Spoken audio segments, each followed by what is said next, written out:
The night Madeline Carter lost everything, she drove straight into a blizzard with nothing but rage keeping her warm.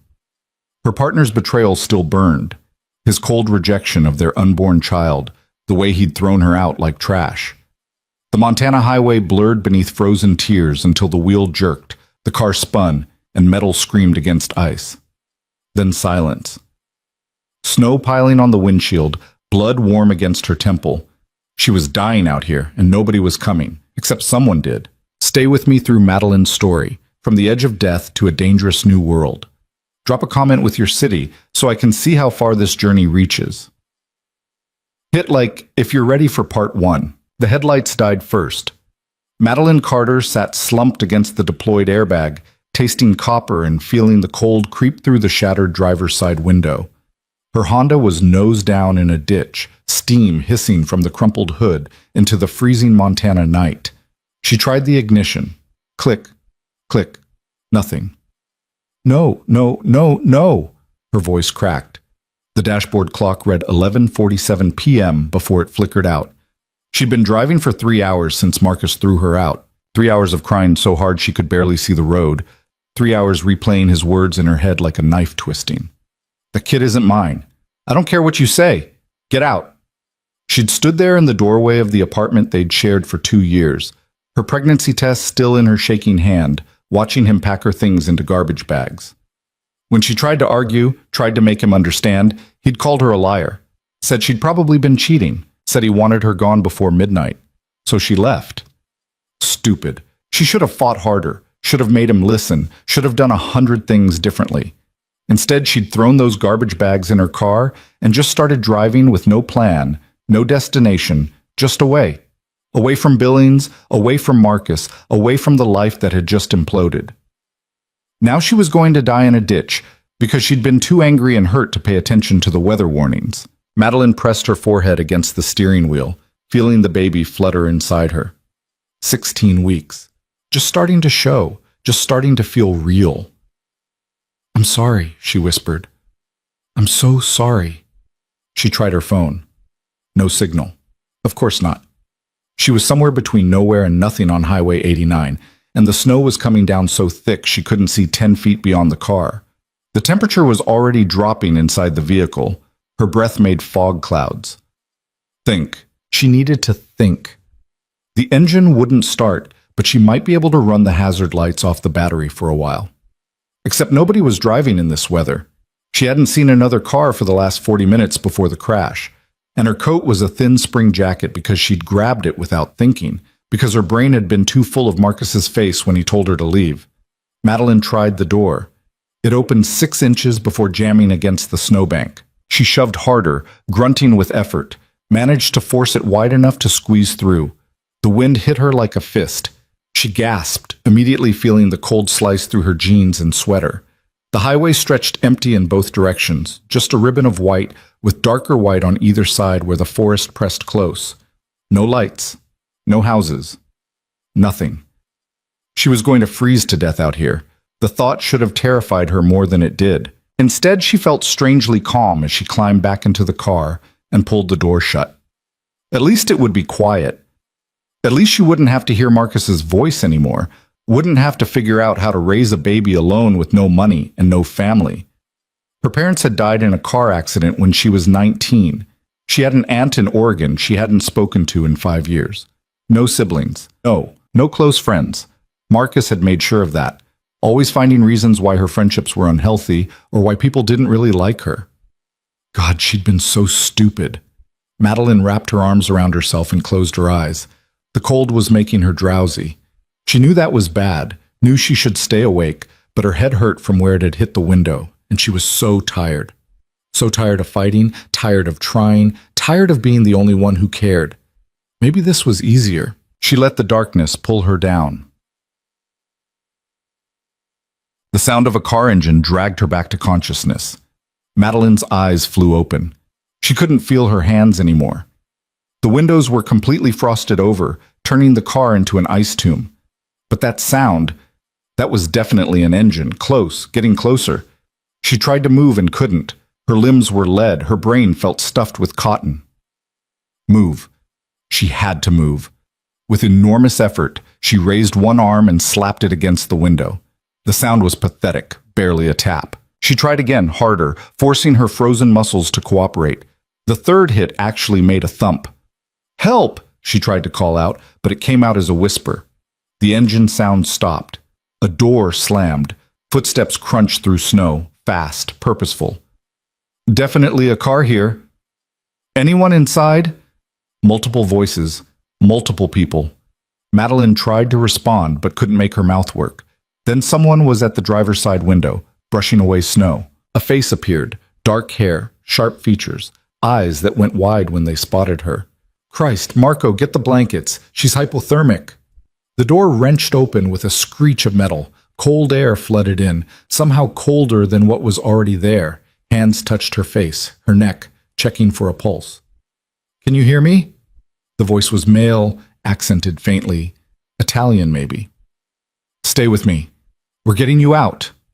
She wanted to answer, but the words wouldn't come. He turned his head, shouting orders to someone she couldn't see. "Careful with her. She's pregnant. Need to move fast. She doesn't have long." Hands slid under her arms, under her knees, lifting her out of the car. The movement made her head spin. She caught a glimpse of a large black SUV idling on the road, headlights cutting through the blizzard. Two other men were pulling bags from the back. The one carrying her, the one with the Italian accent, moved quickly but carefully toward the SUV. She could feel how strong he was, the way he held her weight like she was nothing.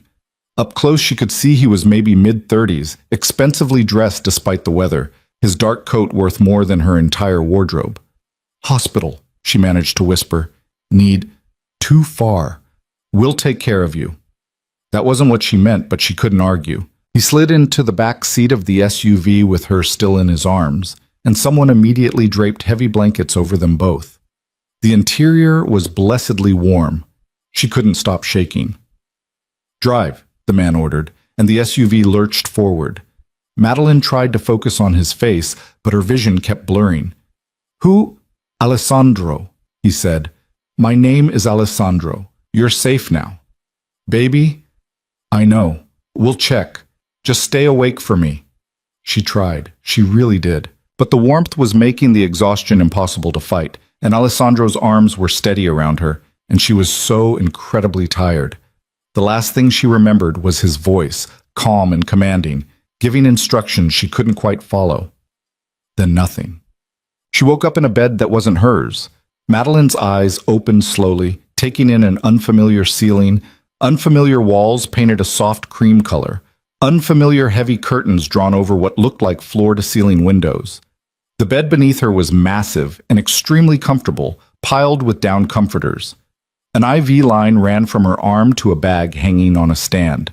For a moment she just lay there, confused and disoriented, her mind struggling to piece together where she was and how she'd gotten there. Then it came back in fragments. The crash, the cold, Marcus, the man who'd pulled her from the car, Alessandro. She sat up too quickly and immediately regretted it as the room spun. A hand pressed gently against her shoulder. "Easy, you've been out for 18 hours. Madeline turned her head to find a woman sitting in a chair beside the bed. Late 50s, silver hair pulled back in a neat bun, dressed like a nurse in scrubs, but with an air of competence that went beyond medical training. "Where am I?" Madeline's voice came out rough. "Mr. Vieri's estate. I'm Angela. I've been monitoring your condition." "Estate?" Madeline looked around the room again, noticing details she'd missed. The quality of the furniture, the artwork on the walls, the chandelier overhead. "This is someone's house?"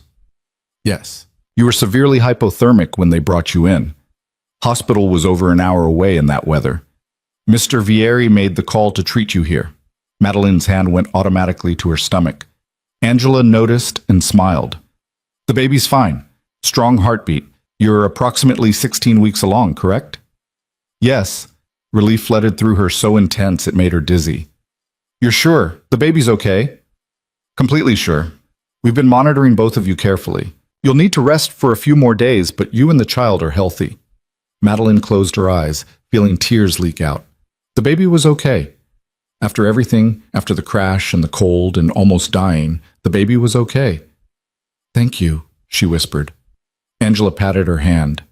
Thank Mr. Vieri. He's the one who found you. I'd like to. Thank him, I mean. Is he here? I'll let him know you're awake. Angela stood and checked the IV bag. Are you hungry? When did you last eat?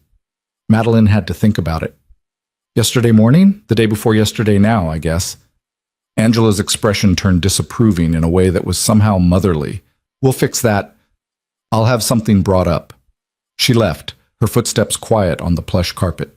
Madeline lay back against the pillows, her mind racing. Estate, staff, private medical care. Whoever this Alessandro person was, he had serious money. She looked around for her phone and found it on the nightstand, plugged into a charger. 8 missed calls, all from Marcus. A dozen texts, progressing from angry to worried to angry again. She deleted them without reading and turned the phone face down. She didn't want to think about Marcus right now, didn't want to think about the apartment she couldn't go back to, the job she'd probably lost after not showing up, the complete disaster her life had become. Just for a few more minutes, she wanted to lie here in this absurdly comfortable bed and pretend everything was going to be okay. A knock came at the door. Come in, Madeline called, expecting Angela with food. Instead, Alessandro Vieri walked in. He looked different than her fragmented memory of him, less like a blur of sharp features and more like an actual person. Tall, lean build, probably Italian based on the olive complexion and dark features. Expensive clothes that fit too well to be off the rack. Mid-30s like she'd thought, with the kind of face that was handsome in a harsh way, all strong angles and intensity. But it was his eyes that caught her attention. Dark, almost black, and far too observant. Eyes that saw everything and gave away nothing. Miss Carter.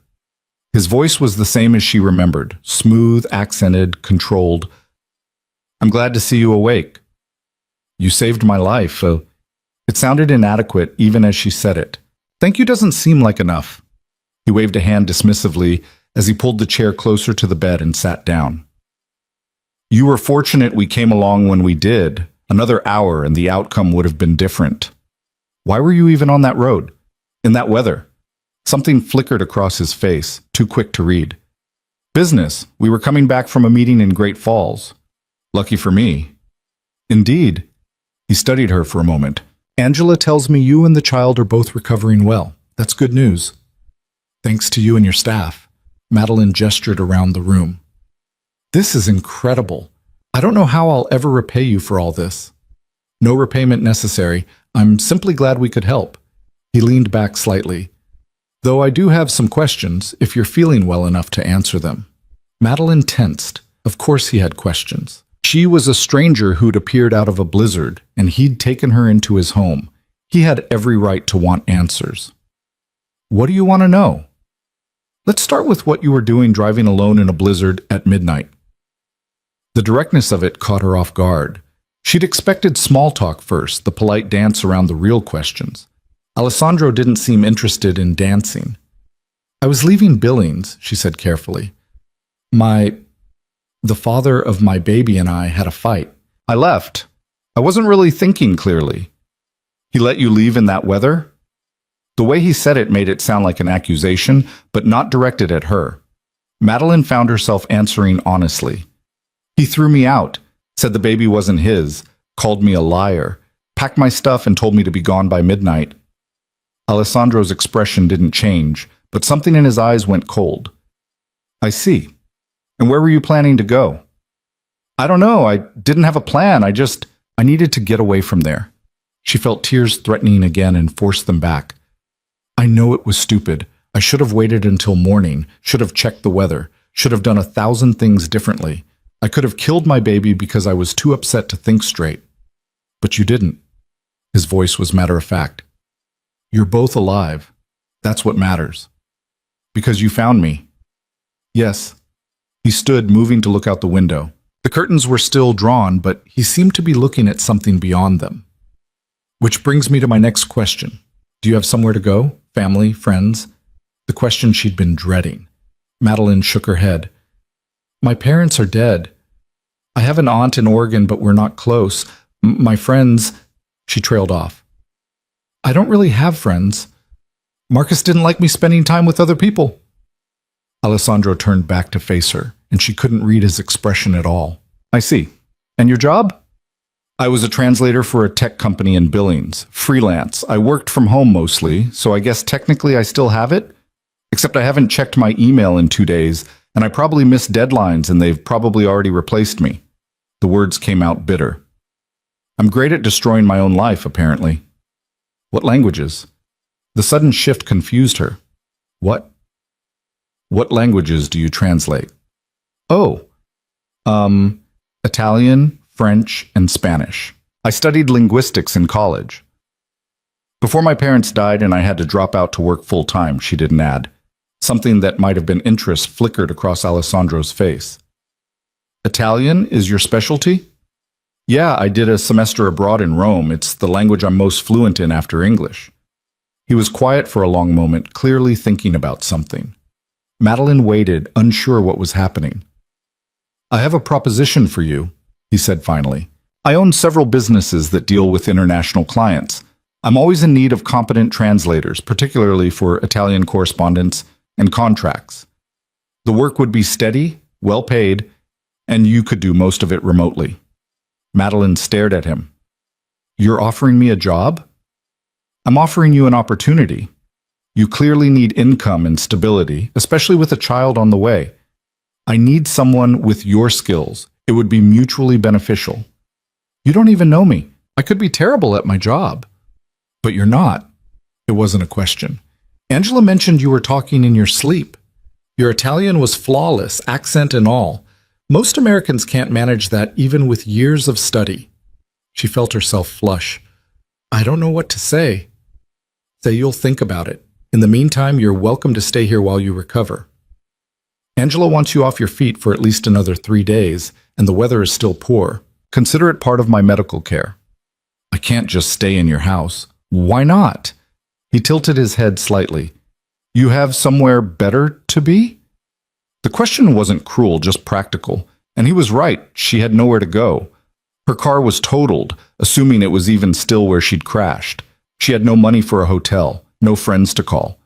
Marcus would slam the door in her face if she went back, and she'd rather freeze again than give him the satisfaction. I don't want to impose, she said quietly. You're not. I have more rooms than I know what to do with, and Angela enjoys having someone to fuss over. He moved toward the door. Rest. We can discuss the job offer later when you're feeling stronger. For now, just focus on recovering. Mr. Vieri... Alessandro, he corrected. We saved each other the trouble of formal introductions when I pulled you out of that car. Despite everything, Madeline felt a small smile tug at her lips. Alessandro, thank you. Really? I know I keep saying it, but I mean it. He paused at the door, looking back at her. For just a moment, his expression softened. You're welcome, Madeline. Get some rest. Then he was gone, the door closing quietly behind him. Madeline lay back against the pillows, her mind spinning. A job offer. A place to stay. Medical care. All from a complete stranger who'd pulled her out of a snowbank. It felt too good to be true. But then again, her life had just spectacularly fallen apart. Maybe she was due for some good luck. She closed her eyes, exhaustion pulling at her again despite having just woken up. She'd think about all of this later. Right now, she was warm and safe, and the baby was okay. That was enough. Madeline spent the next 3 days in bed on Angela's orders, drifting between sleep and waking, eating when food appeared and trying not to think too hard about her situation. The room she was staying in was on the second floor of what she was beginning to understand was a very large house. When she was feeling stronger, she'd gotten out of bed long enough to look out the windows. The estate sat on extensive grounds surrounded by forest, with a long driveway leading to a gate she could just barely see in the distance. Snow covered everything in a pristine blanket that would have been beautiful if she didn't associate it with nearly dying. She saw Alessandro twice more during those 3 days. Once when he stopped by to drop off her belongings from the car, her pathetic garbage bags of clothes, her laptop, her purse. He didn't comment on the bags, just set them down and asked if she needed anything. The second time was longer, a conversation about the job offer.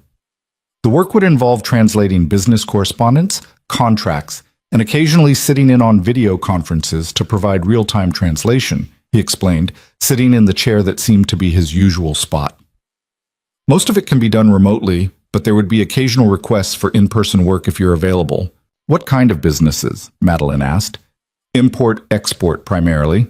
I have interests in shipping, logistics, some manufacturing.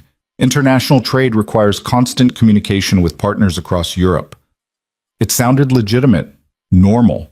So why did she have the nagging sense that he wasn't telling her everything? The pay would be $60,000 a year to start, Alessandro continued, with benefits including health insurance. Given your condition, I imagine that's relevant. Madeline nearly choked. $60,000 was more than she'd made in the last 2 years combined with her freelance work. That's very generous. It's market rate for someone with your skills. I don't believe in underpaying competent people. He studied her. You seem hesitant. I'm just wondering why you're doing this. You don't know me. For all you know, I'm completely incompetent. I'm an excellent judge of character, and I have good instincts about people. He leaned forward slightly. You're intelligent, educated, and despite what you've been through, you're still fighting. Those are qualities I value. Or I'm desperate and you know it. That too. He didn't deny it. I'm offering you a lifeline, Madeline. Whether you take it is up to you. But I'm not doing this out of pity. I genuinely need someone with your skills, and I believe you'll do good work. She wanted to believe him, wanted to believe this was real and not some kind of trap. But Marcus had taught her not to trust easily, especially when something seemed too good to be true. What's the catch? She asked bluntly. Alessandro smiled, and it was the first time she'd seen anything like warmth from him. The catch is that my business sometimes operates on strange hours. International clients mean middle-of-the-night phone calls, urgent contracts that need translating by morning. It's not a 9-to-5 job.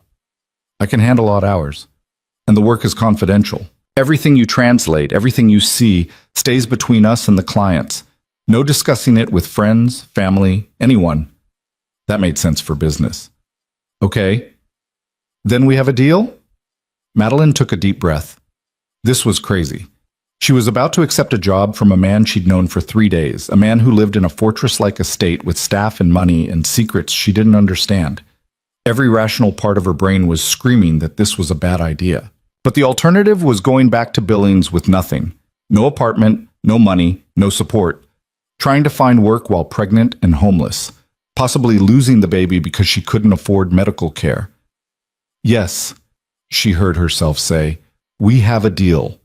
Alessandro extended his hand and she shook it, his grip firm and warm. Excellent. We'll draw up a formal contract this week. In the meantime, keep resting. I'll have Angela continue monitoring you and the baby. I can't stay here indefinitely, Madeline protested. I need to find my own place. There's a guest house on the property. Small, 2 bedrooms, fully furnished. You're welcome to use it for as long as you need. She stared at him. I can't afford... Consider it part of your compensation package. You'll be working from home most of the time anyway. Makes sense for you to be on site when needed. It was too much, way too much. But Madeline found herself nodding anyway, too overwhelmed to argue. Alessandro seemed to have an answer for everything, a solution to every problem she could think of, which should have made her more suspicious, not less. After he left, she sat on the bed and tried to process what she'd just agreed to. A job, housing, security, everything she needed handed to her by a stranger. Her phone buzzed. Another text from Marcus. Where the hell are you? Your stuff is still here, and I want it gone. She deleted it and blocked his number. Whatever this was with Alessandro, whatever she'd just gotten herself into, it had to be better than going back to that. It had to be. Oh. On the 4th day, Angela declared her well enough to move around. Madeline took her time getting dressed in clothes from her garbage bags, jeans that were getting tight around the waist, a sweater that had seen better days. Everything she owned looked shabby in this place. She made her way downstairs carefully, following the sound of voices. The house was even larger than she'd realized. All high ceilings and expensive furniture and artwork that probably cost more than most people made in a year. She felt completely out of place. The voices led her to a large kitchen where Angela was directing 2 other people, a younger woman and a man, both in casual clothes, both moving with the efficient purpose of staff who knew exactly what they were doing. "Good morning," Angela said when she spotted Madeline. "How are you feeling?" "Better? Much better." Madeline hovered in the doorway, unsure if she should come in. "I don't want to be in the way." "Nonsense. Sit." Angela pointed at the kitchen island. "You need to eat. Maria, can you make our guests some breakfast?" The younger woman, Maria, nodded and immediately started pulling things from the refrigerator. Madeline perched on one of the bar stools, feeling awkward. "Is Alessandro around?" she asked. "He's in his office. He works from home most days." Angela was organizing medication bottles on the counter. "He said to tell you to take it easy for the rest of the week. No work until Monday." "I feel fine, really. I could start Monday," Angela said firmly in a tone that suggested arguing would be pointless. Maria slid a plate in front of Madeline. Scrambled eggs, toast, fresh fruit. It looked amazing. When was the last time someone had cooked for her? "Thank you," she said quietly. She ate in silence, listening to Angela and Maria discuss meal planning for the week. The man, whose name was apparently Marco, came and went, carrying in grocery bags. It all felt surreal, like she'd stumbled into someone else's life. After breakfast, Angela showed her to the guest house Alessandro had mentioned. It sat about 50 yards from the main house, a small cottage-style building that was bigger than the apartment she'd shared with Marcus. 2 bedrooms, a full bathroom, a living area with a fireplace, and a small kitchen. Fully furnished like he'd said, decorated in the same expensive but understated style as the main house. "Mr. Vieri had it cleaned and stocked for you," Angela explained, opening the refrigerator to show it full of food. "Everything you need should be here, but if you think of anything else, just ask." Madeline walked through the space in a daze. This was hers? She could stay here? "The internet password is on the counter," Angela continued, "and there's a phone system that connects to the main house. Just pick up and dial 0 if you need anything." "This is too much," Madeline said faintly. Angela gave her a knowing look. "Mr. Vieri is a generous employer. You'll get used to it." After Angela left, Madeline sat on the couch and looked around her new home. Temporary home, she corrected herself. This wasn't permanent. This was just until she got on her feet, saved some money, figured out what she was doing. But as she sat there in the quiet, she couldn't shake the feeling that her life had just taken a turn she didn't completely understand. Alessandro Vieri had appeared out of nowhere, saved her life, and offered her everything she needed exactly when she needed it. Nobody did that without a reason. She pulled out her laptop and, for the first time since the crash, opened her email. Dozens of messages from her old clients, most of them angry about missed deadlines. She responded to each one apologetically, explaining there had been an emergency, offering to make up the work if they still wanted her. Then she opened a new browser window and typed, "Alessandro Vieri, Montana." The search results were surprisingly sparse. A few business registrations for import-export companies, a couple of mentions in shipping industry publications, but no social media, no photographs, no personal information at all. For someone who apparently had this much money, he kept a very low profile. She tried different search terms. Vieri shipping, Vieri logistics, Vieri import-export. Each search gave her fragments of information, but nothing that painted a complete picture. The businesses seemed legitimate, scattered across several states, all dealing in international trade of various kinds. Nothing obviously illegal, nothing that raised red flags. So why did she still feel like she was missing something? A knock at the door made her jump. She closed the laptop and went to answer it, finding Alessandro standing on her small porch. "Settling in?" he asked. "Yes, thank you. This place is amazing." "Good." He glanced past her into the cottage. "I wanted to check that you had everything you needed. Angela tends to be thorough, but she sometimes forgets details." "No, it's perfect, really." Madeline hesitated. "Can I ask you something?" "Of course." "Why are you doing all this? And don't say it's just because you need a translator. You could hire anyone." Alessandro was quiet for a moment, and she got the sense he was deciding how much truth to give her. When he spoke, his voice was careful. "I found you dying in a snowbank, carrying a child you're planning to raise alone. The father abandoned you. You have no family, no support system, no resources. I have all of those things and more than I need." He met her eyes. "Maybe I'm doing this because I can, because I have the means to help and I choose to use them. Does there need to be another reason? Most people don't think that way. I'm not most people. There was something in the way he said it, an edge that made her think he was talking about more than just charity. But before she could push further, he stepped back. I'll let you rest. Remember, no work until Monday. Doctor's orders. He was gone before she could respond, walking back toward the main house with his hands in his pockets. Madeline watched him go, her mind full of questions she didn't know how to ask. She went back inside and opened her laptop again, staring at the sparse search results. Alessandro Vieri was either exactly what he appeared to be, a wealthy businessman with a charitable streak, or he was very, very good at hiding who he really was. Either way, she'd already made her choice.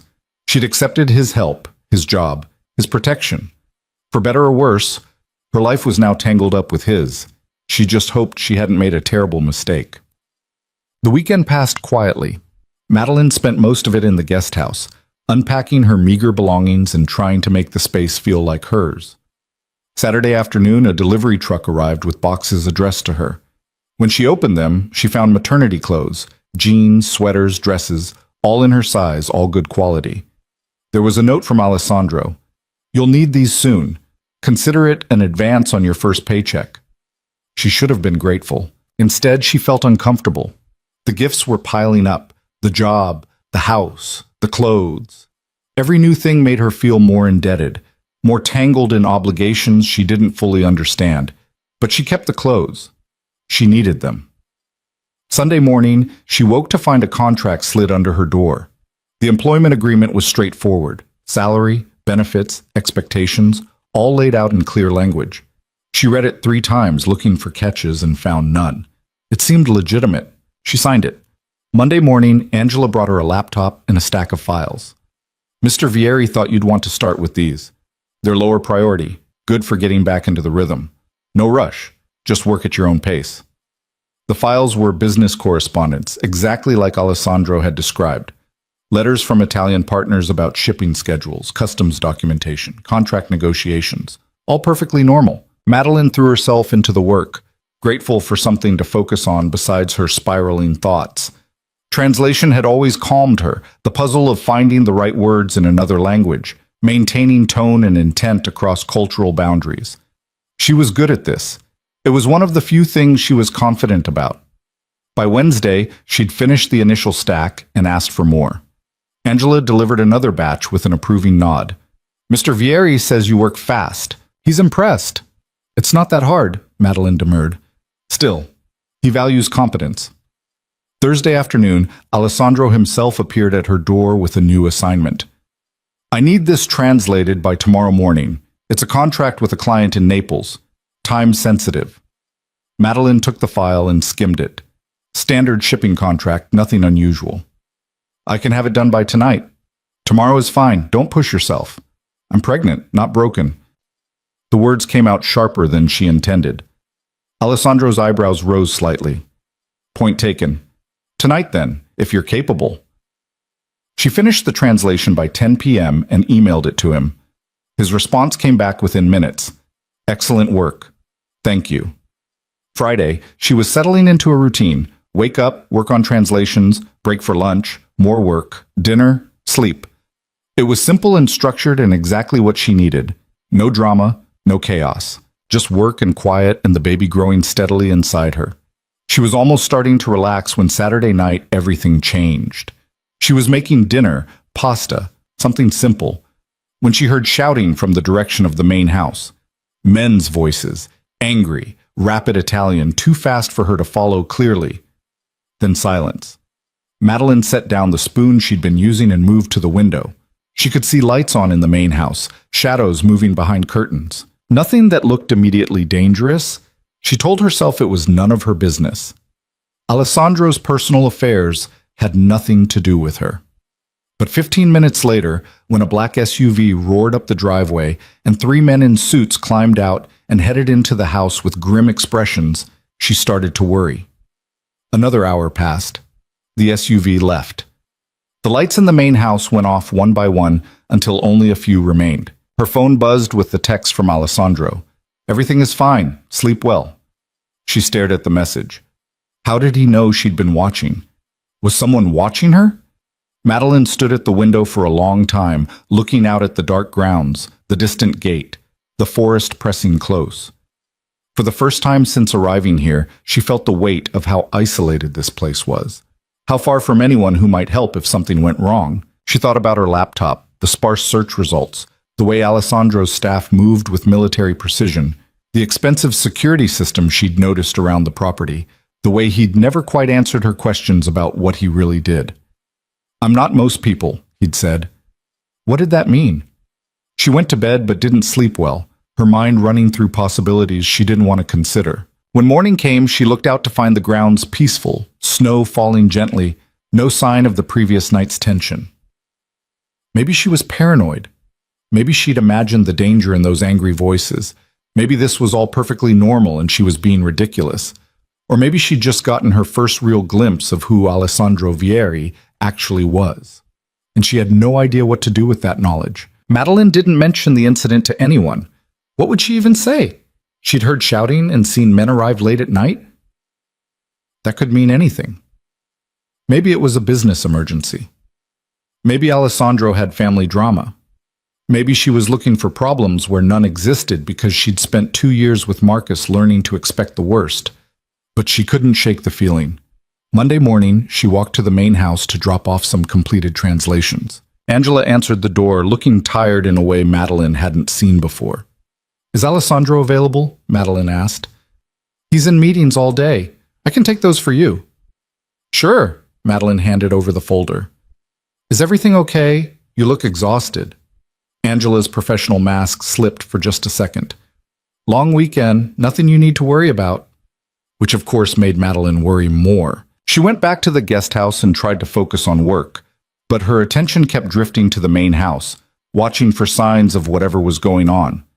She saw Alessandro once that afternoon, climbing into one of the SUVs with 2 men she didn't recognize.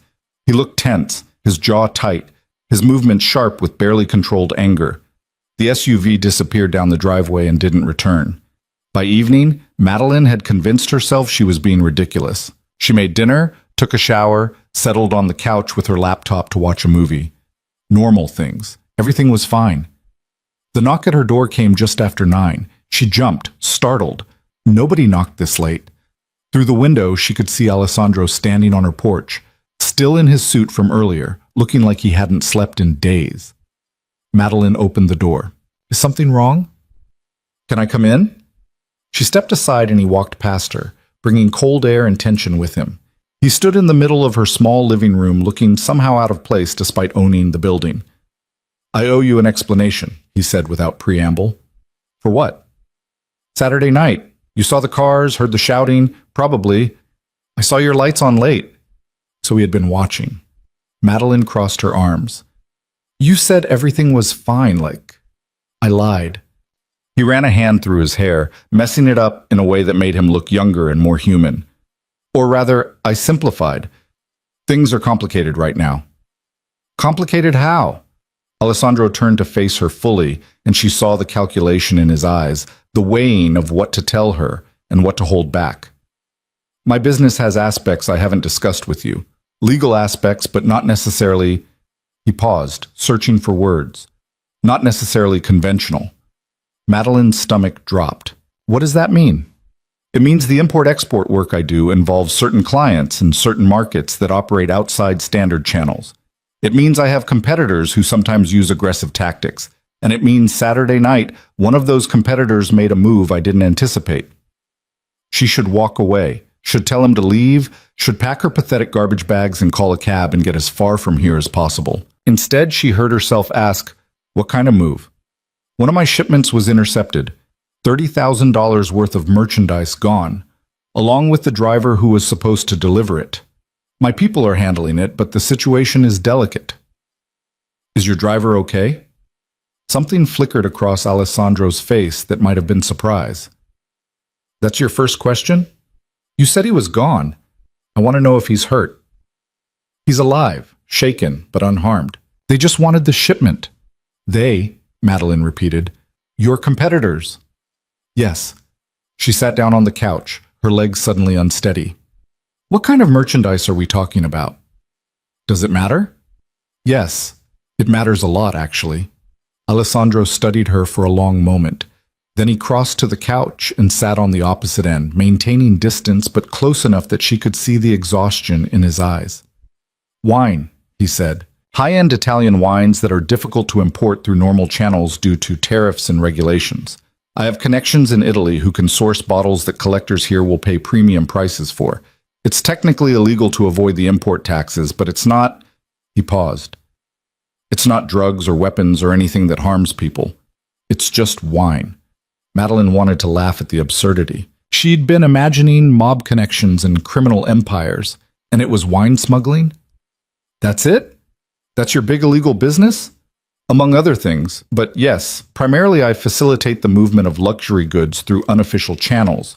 Art, wine, certain antiques, items that wealthy people want and are willing to pay for without asking too many questions about provenance. So you're like a high-class fence. That's one way to put it. He almost smiled. I prefer to think of myself as providing a service that connects sellers with buyers while avoiding unnecessary bureaucratic obstacles. And these competitors of yours, they're in the same business? More or less, there's only so much market to go around. Occasionally people get territorial about it. Madeline processed this, trying to reconcile the man sitting on her couch with the criminal activity he was describing. It should have scared her more than it did. Maybe she was still in shock. Maybe pregnancy hormones were affecting her judgment. Why are you telling me this? She asked finally. Because you deserve to know what you've gotten yourself into. Because I don't want you to wake up one day and realize you're working for someone you can't trust. He met her eyes. And because if you want to leave, I'll help you. No questions asked, no obligations. I'll make sure you have money and resources to start somewhere else. But I needed you to have the full picture first, so I can make an informed decision. Yes, she should leave. Any rational person would leave. But Madeline found herself thinking about Marcus, about the apartment she couldn't go back to, about the baby growing inside her, and the complete lack of options she had. Alessandro was offering her a choice, which was more than anyone else had given her in a long time. The translations I've been doing, she said slowly, are they actually for legitimate business? Yes. I keep that side of things completely separate. The shipping company is real, the clients are real. I wouldn't involve you in anything questionable without your knowledge. But you have involved me, by bringing me here, by employing me. If something happened, if you got caught, you'd be protected. You have documentation showing you're a translator working on standard business correspondence. Nothing ties you to the other aspects of what I do. Except living on your property, except you saving my life. Alessandro leaned back, looking at the ceiling. I know how this looks. I know what you must be thinking. But I meant what I said before. I found you dying, and I had the means to help. Everything else is separate. Is it, though? You said you needed a translator. Maybe you needed someone who'd be grateful enough not to ask questions. If that's what I wanted, I would have hired someone through normal channels and kept my distance. I brought you into my home because... He stopped, seeming to struggle with the words. Because you reminded me that not everyone in this world is operating an angle. You were just someone in trouble who needed help. And now I'm someone who knows your secrets. Yes, he didn't deny it. Which is why I'm giving you the choice. Stay or go. No pressure either way. Madeline looked around the guest house, at the comfortable furniture and the stocked kitchen and the quiet safety of it all. Then she thought about going back to nothing, to Marcus's contempt and missed deadlines and scrambling for enough money to survive. What happens if I stay? She asked. You keep working as my translator. You live here as long as you need to. We maintain professional boundaries. He paused. And occasionally you might hear or see things related to my other business. I won't hide it from you anymore, but I also won't involve you directly. You'll know enough to make informed decisions, but not so much that you're implicated. That sounds like a terrible idea. Probably. Alessandro smiled slightly. But most of the good decisions I've made started out looking terrible.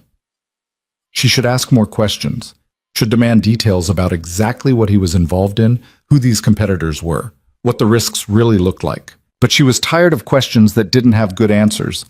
I need to think about it, Madeline said. Of course. Take all the time you need. He stood, heading for the door.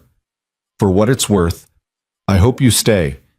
You're good at the work, and Angela likes having you around, but I understand if this is too much. After he left, Madeline sat in the dark for a long time, her hands on her stomach, feeling the baby move. She was 20 weeks now, halfway through. In 4.5 months, she'd have an actual child to take care of, a tiny person who would depend on her for everything. What kind of mother accepted help from a criminal? But what kind of mother let her pride and fear leave her child homeless? She pulled out her laptop and searched for apartments in Billings. The cheapest one-bedroom she could find was $800 a month, and that was in a neighborhood she wouldn't feel safe in. She'd need first and last month's rent, deposits, furniture, baby supplies. Even with her old freelance income, she'd be stretched impossibly thin. Alessandro was offering her $60,000 a year, free housing, and health insurance. With that kind of stability, she could save money, could plan for the future, could give her baby a real chance. All she had to do was ignore the fact that the money came from smuggling wine and art for rich people who didn't want to pay taxes. Was that really so bad? Nobody was getting hurt. Alessandro had said it himself. It wasn't drugs or weapons. It was just helping wealthy collectors avoid bureaucracy. Madeline closed her laptop and went to bed, but sleep didn't come easily. She kept seeing Alessandro's face when he'd admitted the truth, the way he'd given her the option to leave, the tired honesty in his eyes. He could have kept lying, could have let her believe everything was legitimate. Instead, he'd trusted her with information that could destroy him. Why? The question followed her into restless sleep and was still there when she woke up the next morning. She got dressed, made coffee, stared out the window at the snow-covered grounds. Alessandro's SUV was parked near the main house. He was home, probably waiting to hear her decision. Madeline picked up her phone and called the number Angela had given her for the main house. Yes? Alessandro's voice, professional and guarded. It's me. Can we talk? Of course. Come over whenever you're ready. She walked to the main house through the cold morning air, her breath fogging. Marco let her in and directed her to Alessandro's office, a room she hadn't seen before, all dark wood and leather furniture and walls lined with books. Alessandro sat behind a massive desk, and for a moment she could see him clearly, the man who ran an empire, legal and otherwise, who made decisions that affected people's lives, who inhabited power so completely he didn't need to show it off. I'm staying, Madeline said before she could change her mind. Alessandro's expression didn't change, but something in his posture relaxed. You're sure? No, but I need this job and this house and the insurance, and you're offering all of that. I can't afford to let morality get in the way of survival. That's honest, at least. She moved further into the room, stopping in front of his desk. But I need you to promise me something. What? If things get dangerous, really dangerous, not just competitors stealing shipments, you tell me. You give me enough warning to get out. I won't ask questions, won't demand explanations. Just tell me to leave, and I will. Alessandro stood, coming around the desk to face her. I can promise that. And the translations I do stay legitimate. I won't help with the smuggling, won't translate anything connected to that side of your business. Already handled. I keep those worlds completely separate. Okay. Madeline took a deep breath. Then I'm in, for however long this works. He extended his hand and she shook it, his grip warm and solid. Thank you for trusting me. I'm not sure I do yet, but I'm willing to try. Fair enough. Alessandro released her hand and returned to his desk. There's actually something I wanted to discuss. One of my clients is coming to visit next week. Legitimate client from the shipping business. He'll be here for dinner Thursday evening. I'd like you to join us. He's from Milan and prefers to conduct business in Italian. You want me to translate during dinner? If necessary. Mostly I just want him to feel comfortable. He's old-fashioned, values personal connection. Having someone who can speak his language fluently will smooth the conversation. Madeline hesitated. I'm not really equipped for fancy dinners. Angela can help with that if you need it, but honestly, just be yourself. He'll appreciate the authenticity. After she left the office, she found Angela in the kitchen and mentioned the dinner. Angela's eyes lit up. Oh, good. Something to plan. We'll make sure you have something appropriate to wear. What size are you now? I have no idea. Everything's getting tight. Angela pulled out a measuring tape and within minutes had Madeline's current dimensions. I'll order a few options. You'll look lovely. I don't need to look lovely. I just need to translate. Mr. Vieri's hosting an important client. Everyone at that table represents him. You'll look lovely. Angela's tone suggested the matter was closed. The week leading up to the dinner passed in a blur of work and preparation.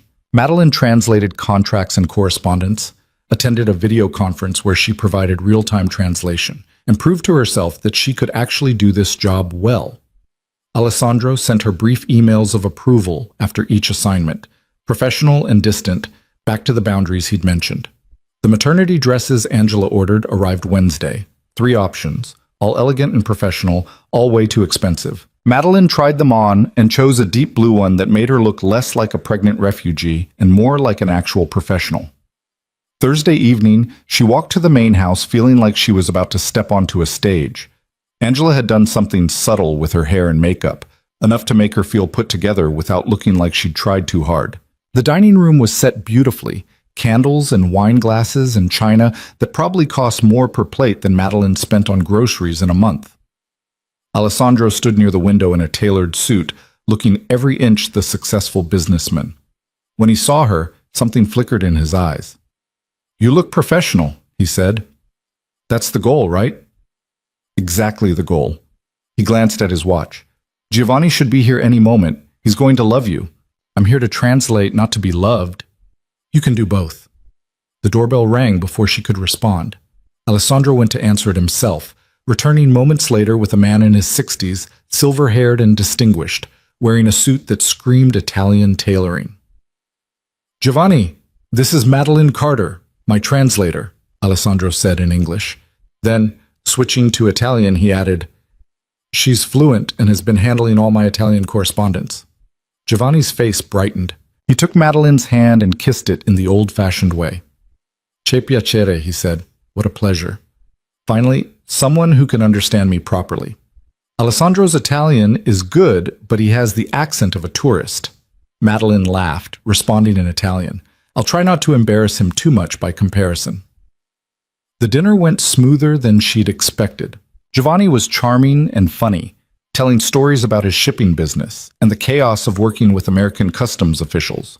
Alessandro mostly listened, asking occasional questions, letting Madeline handle the linguistic heavy lifting when Giovanni's English faltered or when he wanted to express something complex. But she noticed how carefully Alessandro controlled the conversation, steering away from certain topics, keeping Giovanni focused on safe subjects. And she noticed the way Giovanni would sometimes glance at her and then at Alessandro, a knowing look in his eyes that suggested he was reading something into the situation that wasn't there. "You're very fortunate," Giovanni said to Alessandro in Italian during dessert, "to have found someone so talented who also understands discretion." Madeline translated automatically before realizing he'd meant for her to hear it. Alessandro's eyes cut to her briefly before responding. "I am fortunate. Madeline is an excellent addition to the team." "And she lives here? On the property?" "In the guest house, yes. It makes the work more efficient." Giovanni smiled into his wine. "Of course, very efficient." After he left, Madeline helped Angela clear the table despite protests that she should rest. "You did wonderfully," Angela said. Giovanni was impressed. "He thought Alessandro and I were together, I could tell." "Well, you do live on his property and you're having a baby. People make assumptions." Madeline stopped, a stack of plates in her hands. "Did you assume that?" Angela met her eyes. "No. I know Mr. Vieri better than that, but I understand why others might." Alessandro appeared in the doorway. "Madeline, can I speak with you for a moment?" She followed him back to his office, nervous about what was coming. He poured himself a whiskey and offered her one before remembering she was pregnant. "Water?" he offered instead. "I'm fine. What did you want to talk about?" He leaned against his desk. "Giovanni is going to tell people we're involved. That's how his mind works. Young woman living on a man's property, there must be something going on. I can't control what he thinks, but I can control how we handle it." "Okay. If it bothers you, I'll make it clear to anyone who asks that you're an employee, nothing more. But honestly, the assumption might work in our favor. People are less likely to question your presence here if they think there's a personal relationship." Madeline felt her face heat. "You want people to think we're together?" I want people to think whatever keeps them from asking uncomfortable questions about why I'm employing a pregnant woman I found in a snowbank. If that means they assume romance, so be it. That doesn't bother you? Why would it? I know the truth. You know the truth. What strangers think is irrelevant. He paused. Unless it bothers you. I just don't want people thinking I'm... She struggled for the right words. That I'm using the baby to trap you or something. Alessandro's expression softened. Anyone who knows me knows I don't get trapped. And anyone who matters will see how hard you work and how professional you are. The rest don't deserve our concern. She wanted to argue but couldn't find solid ground. He was right. What did it matter what strangers thought? She was here to work and keep her baby safe. Everything else was noise. Fine, she said. Let them think whatever they want. Good. He set down his glass. You did excellent work tonight. Giovanni was genuinely impressed, and he's not easy to impress. Thank you. I'm increasing your salary to $70,000. You've proven yourself worth it. Madeline blinked. That's not necessary. It's exactly necessary. You're doing the work of a senior translator, and I pay people what they're worth. He pulled an envelope from his desk drawer. Here's your first month's pay, including the raise.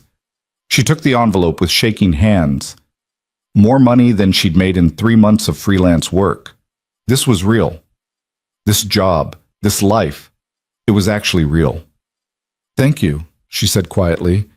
You've earned it.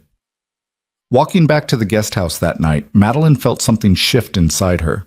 For the first time since Marcus threw her out, she felt like maybe she wasn't just surviving. Maybe she was actually building something. It was built on shaky ground, sure, on a foundation of smuggled wine and a criminal employer, but it was hers. She opened the envelope once she was inside and counted the money. $7,000. She sat on her couch and just stared at it, feeling tears prick her eyes. She had money, she had housing, she had health care, she had a job she was good at, she had a chance. The next few weeks fell into a rhythm. Madeline worked on translations, attended occasional dinners with clients, and slowly transformed the guest house into something that felt like home. She bought curtains and plants, put up a few pictures, made the second bedroom into a nursery, even though the baby wouldn't arrive for months. Angela fussed over her constantly, making sure she ate properly and took her vitamins. Marco started leaving firewood stacked by her door without being asked. Even the security guards who patrolled the grounds at night learned her name and would nod when they passed. She was becoming part of the fabric of this place, and it terrified her as much as it comforted her. Alessandro remained professional and distant, except for occasional evening conversations when he'd stop by the guest house to discuss work or bring her new assignments. They developed an easy rapport, talking about translation challenges and difficult clients and the absurdity of international shipping regulations. He never mentioned the other side of his business again. But Madeline saw the signs. Late-night meetings, the SUVs coming and going, the tension that would grip the house for a day or two before releasing. She didn't ask questions. She kept her head down and did her work and tried not to think about what was happening in the shadows around her. Until the night she heard the gunshot. It was just after midnight. Madeline was in bed, half asleep, when the sharp crack brought her fully awake. She sat up, heart pounding, listening. Silence. Then shouting, multiple voices, too far away to make out words. She grabbed her phone and was about to call 911 when it buzzed with a text from Alessandro. Stay inside, lock your doors, everything is under control. She locked the doors with shaking hands and moved away from the windows, crouching in the hallway where she couldn't be seen. The baby kicked frantically, sensing her fear. She put a hand on her stomach and tried to breathe slowly. More shouting, the sound of car doors slamming, an engine starting and speeding away. Then nothing.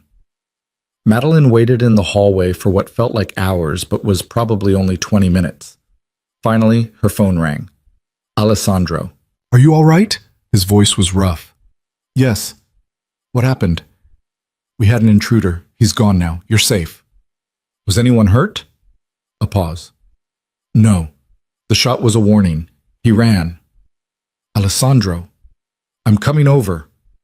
He arrived 5 minutes later, still wearing what he'd had on earlier, but disheveled now, his shirt untucked, his expression harder than she'd ever seen it. He walked through the guest house, checking windows and doors, while Madeline stood in the kitchen trying to process what had just happened. This is because of the wine shipment, she said when he came back. The one that got stolen. They're escalating. Yes. He didn't try to deny it. You said it wasn't dangerous. I said it wasn't drugs or weapons. I never said it wasn't dangerous. Alessandro leaned against the counter, exhaustion evident in every line of his body. I'm sorry. I should have been more clear about the risks. Is this going to happen again? I'm handling it. I've been handling it. That's not an answer. It's the only answer I have right now. He met her eyes. I need to know if you want out, if this is too much, because it's only going to get more complicated before it gets simpler. Madeline thought about the money in her bank account, the nursery she'd been putting together, the stability she'd built over the past month. Thought about walking away from all of it and going back to nothing. I need protection, she said. If people are showing up with guns, I need to know I'm safe. You have it. I'm upgrading security tomorrow. Motion sensors, cameras, armed guards. No one gets near this property without us knowing. And if they get through anyway? Alessandro's expression went cold. Then they deal with me. The way he said it made her believe him. This was a man who'd built an empire in the shadows, who moved illegal goods across international borders, who had competitors afraid enough to come armed. This was not someone to underestimate.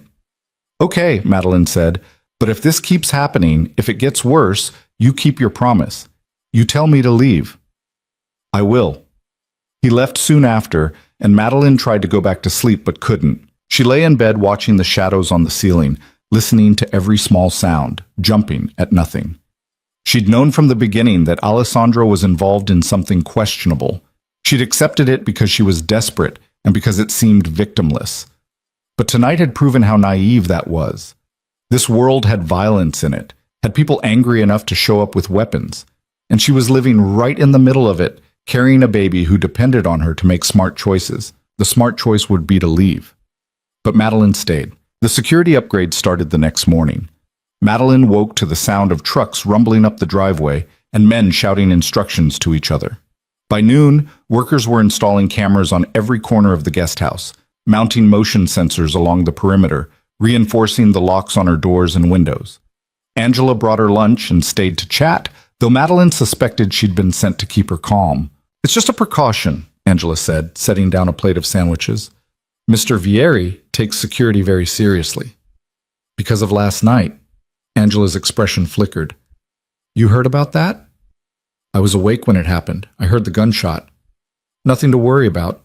The person who shouldn't have been here is gone, and now we're making sure it doesn't happen again.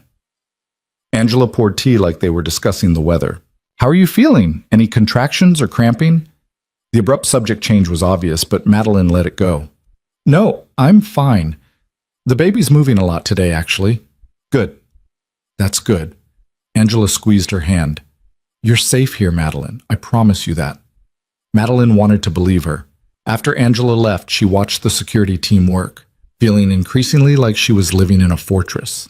Which maybe she was. Alessandro had built walls around his empire, and now she was inside them. She tried to focus on work but couldn't concentrate. The translations blurred together, her mind wandering to the gunshot, the intruder, the casual way Alessandro had said he was handling it. What did that mean? What did handling it look like in a world where people showed up armed in the middle of the night? That evening, Alessandro knocked on her door. He looked less exhausted than the night before, but there was still tension in his shoulders. Can I come in? Madeline stepped aside. He walked to her windows, checking the newly installed sensors with a critical eye. These are good. Military grade. They'll alert the main house if anyone comes within 50 feet of this building. He turned to face her. You'll also have a panic button installed tomorrow. Press it, and armed security will be here in under 2 minutes. Do you really think that's necessary? I think I'd rather be overcautious than have something happen to you.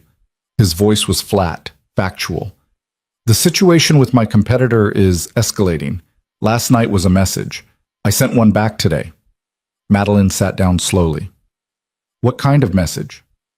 The kind that makes it clear there will be consequences for coming onto my property uninvited. He moved away from the window. I don't want you to be afraid, but I do want you to be aware. For the next few weeks, stay close to the house. Don't go anywhere alone. If you need something from town, Marco or one of the other men will drive you. I I can't live like a prisoner. You're not a prisoner. You're someone I'm protecting. Because of your business dealings that have nothing to do with me. Alessandro's jaw tightened. You're on my property, under my employment. That makes you my responsibility. If something happened to you because of my choices, I wouldn't forgive myself. The raw honesty in his voice caught her off guard. This wasn't the controlled businessman she'd gotten used to. This was something more vulnerable underneath. I'm not your responsibility, Madeline said quietly. I made the choice to stay. That's on me. You made that choice before someone fired a warning shot 50 yards from where you sleep. The situation has changed. So what do you want me to do?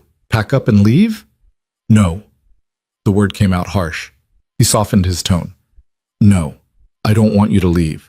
I want you to let me keep you safe until this is resolved. And how long will that take? I don't know. Weeks, maybe. A month at most. Madeline rubbed her temples, feeling a headache building. She was 6 months pregnant, living on a criminal's estate, surrounded by armed guards because his competitor had escalated a dispute over stolen wine. This was insane. Her entire situation was insane. Tell me about him, she said. Your competitor, who is he? Alessandro hesitated, then sat down in the chair across from her. His name is Viktor Kozlov, Russian, based in Seattle but with connections throughout the Northwest. He runs a similar operation to mine, but with less discretion and more violence. We've had territorial disputes before, but this is the first time he's brought it to my home. Why now? What changed? I took a contract he wanted. A client in New York looking to acquire a specific collection of Soviet-era art. Victor had been courting this client for months, but I had better connections in Moscow and closed the deal first. He didn't take it well. So he stole your wine shipment, and I reclaimed it, plus some of his inventory as compensation, which prompted last night's visit. This is about pride, Madeline said. Two men playing power games over who controls what territory. It's about business. Territory is just the playing field. People could get hurt over this. Your driver almost did. My driver is fine and being well compensated for his trouble, and no one will get hurt if Victor accepts that he can't push me around on my own property. And if he doesn't accept that? Alessandro's expression went cold. Then I'll make him accept it. The implicit threat hung in the air between them. Madeline wanted to press for details, wanted to know exactly what Alessandro meant by making someone accept something, but part of her didn't want the answer. Plausible deniability, she thought. If she didn't ask, she didn't have to know. I need air, she said, standing up. I've been inside all day watching people install security equipment, and I need to walk. Take Marco with you. I'm walking to the main house to get dinner from Angela, not hiking into the wilderness. Madeline? I'll stay inside of the windows. I'll be fine. She walked out before he could argue further, needing distance from the conversation and from the weight of Alessandro's protective intensity. The cold air bit at her face as she crossed the short distance between buildings. Through the windows, she could see Angela moving around the kitchen, and the sight of something normal and domestic made her chest tight. Marco appeared beside her before she'd made it halfway. Mister, Vieri asked me to accompany you, he said in his quiet way. Madeline sighed. Of course he did. He worries. He needs to stop. I can walk 50 yards without armed escort. Probably. Marco's tone suggested he wasn't going to argue, but also wasn't going to leave. But this way he sleeps tonight instead of watching the security feeds. That image, Alessandro staring at camera monitors, watching for threats, shouldn't have affected her. But it did. She thought about him sitting in his office last night, disheveled and exhausted, checking her doors and windows personally, taking responsibility for her safety like it was his sacred duty. She barely knew him. They had a professional relationship, nothing more. So why did the idea of him losing sleep over her make something warm curl in her chest? Fine, she said to Marco. You can walk me to dinner. Angela had prepared enough food for a small army, which seemed to be her standard operating procedure. Madeline ate in the kitchen while Angela fussed and Marco stood by the door, silent and watchful.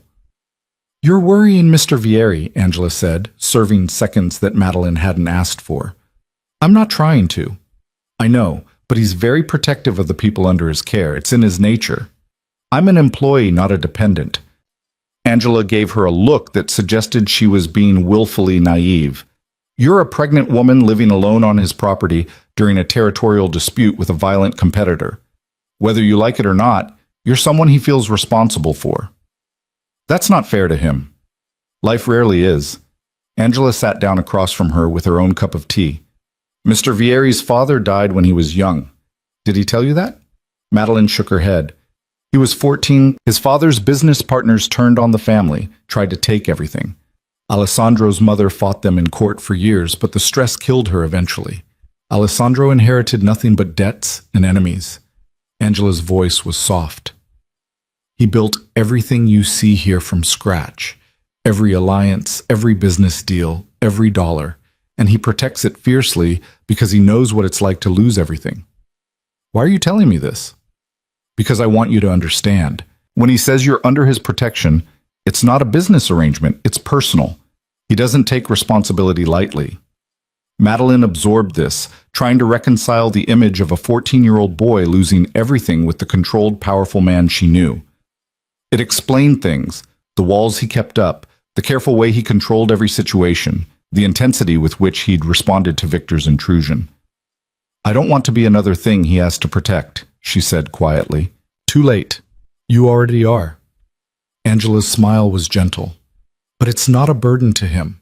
I think you being here reminds him that not everything is about business and territory and winning. Sometimes people just need help. After dinner, Madeline walked back to the guest house with Marco trailing behind. The security lights had been upgraded too, she noticed. The whole property was lit up like a prison yard. Alessandro was waiting on her porch. You shouldn't be outside this late, he said. Neither should you. He ignored that. I wanted to apologize. I was too harsh earlier. You have every right to make your own choices about how much risk you're willing to accept. But you're going to keep the security anyway. Yes, because my choices put you in danger, and I can't undo that. The least I can do is mitigate it. Madeline studied his face in the harsh security lighting. He looked tired, the kind of tired that came from carrying too much weight for too long. Angela's words echoed in her head. He protects things fiercely because he knows what it's like to lose everything. Your driver, she said, the one who got caught in the wine shipment theft. You said he was fine. Did you go check on him yourself? Alessandro blinked, surprised by the question. Yes. Why? Because that's not what most bosses would do. Most bosses would send someone else, keep their distance. He works for me. His safety is my concern. See, that's what I mean. You take everything so personally. Every employee, every responsibility, every threat. Don't you ever get exhausted? Constantly. A ghost of a smile crossed his face. But the alternative is letting things fall apart, and I've already lived through that once. She understood then, really understood. This wasn't about power or money or winning against Victor. This was about control.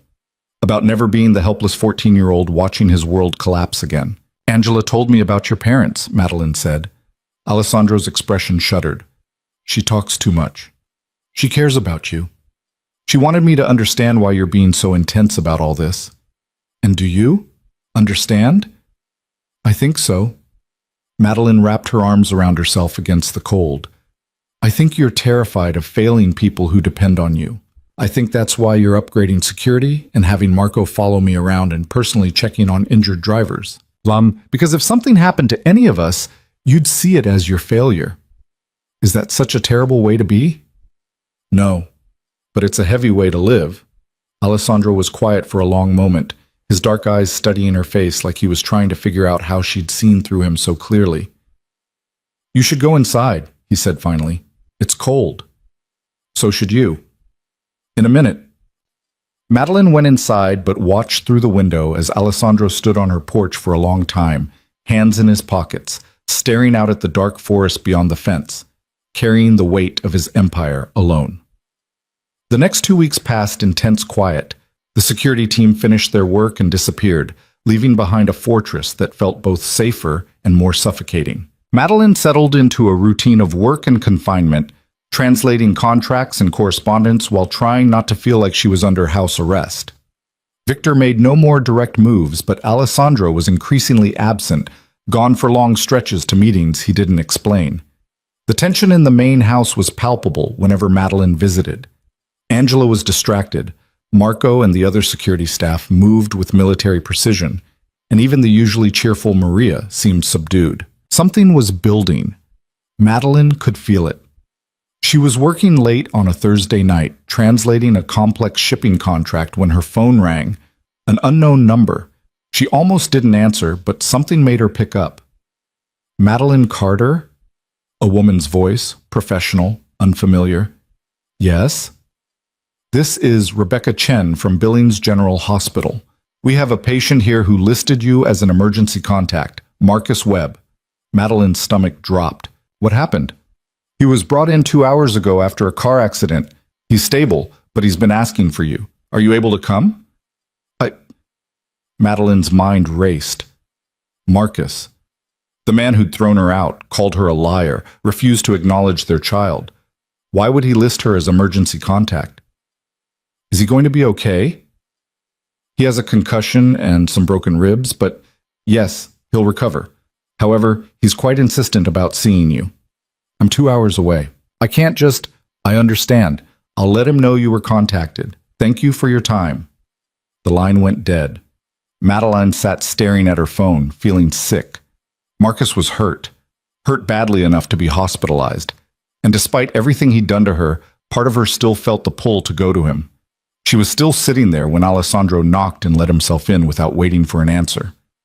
Something's wrong, he said immediately. What happened? How did you... The security system flagged an unknown caller. Who was it? The fact that her phone calls were being monitored should have bothered her more than it did. A hospital in Billings. Marcus was in a car accident. He's asking for me. Alessandro's expression went carefully blank. The father of your child. Yes. Are you going? I don't know. I don't even know why he'd want to see me after how we ended things. Madeline stood up, pacing. He threw me out. Told me the baby wasn't his.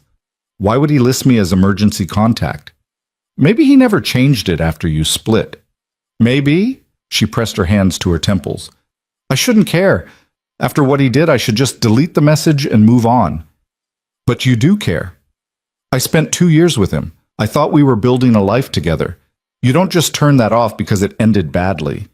Alessandro moved to the window, his back to her. If you want to go, I'll have Marco drive you. It's not safe for you to make that trip alone. I can't ask you to do that. You're not asking. I'm offering. He turned to face her. But I need you to think carefully about what going there means. This man hurt you badly enough that you drove into a blizzard to get away from him. Are you prepared to face him again? Madeline sank back onto the couch. I don't know what I'm prepared for anymore. A month ago, I was homeless and pregnant with nowhere to go. Now I'm living in a guest house on a smuggler's estate during a territorial war, and my ex-boyfriend, who denied our child, is in the hospital asking for me. Nothing about my life makes sense. Welcome to the human condition. Alessandro's voice held dark humor. Nothing ever makes sense. We just pretend it does to stay sane. Despite everything, Madeline laughed. It came out slightly hysterical, but it was real. You're not helping. I'm not trying to help. I'm trying to give you permission to be honest about what you want. He sat down in his usual chair. Do you want to see him?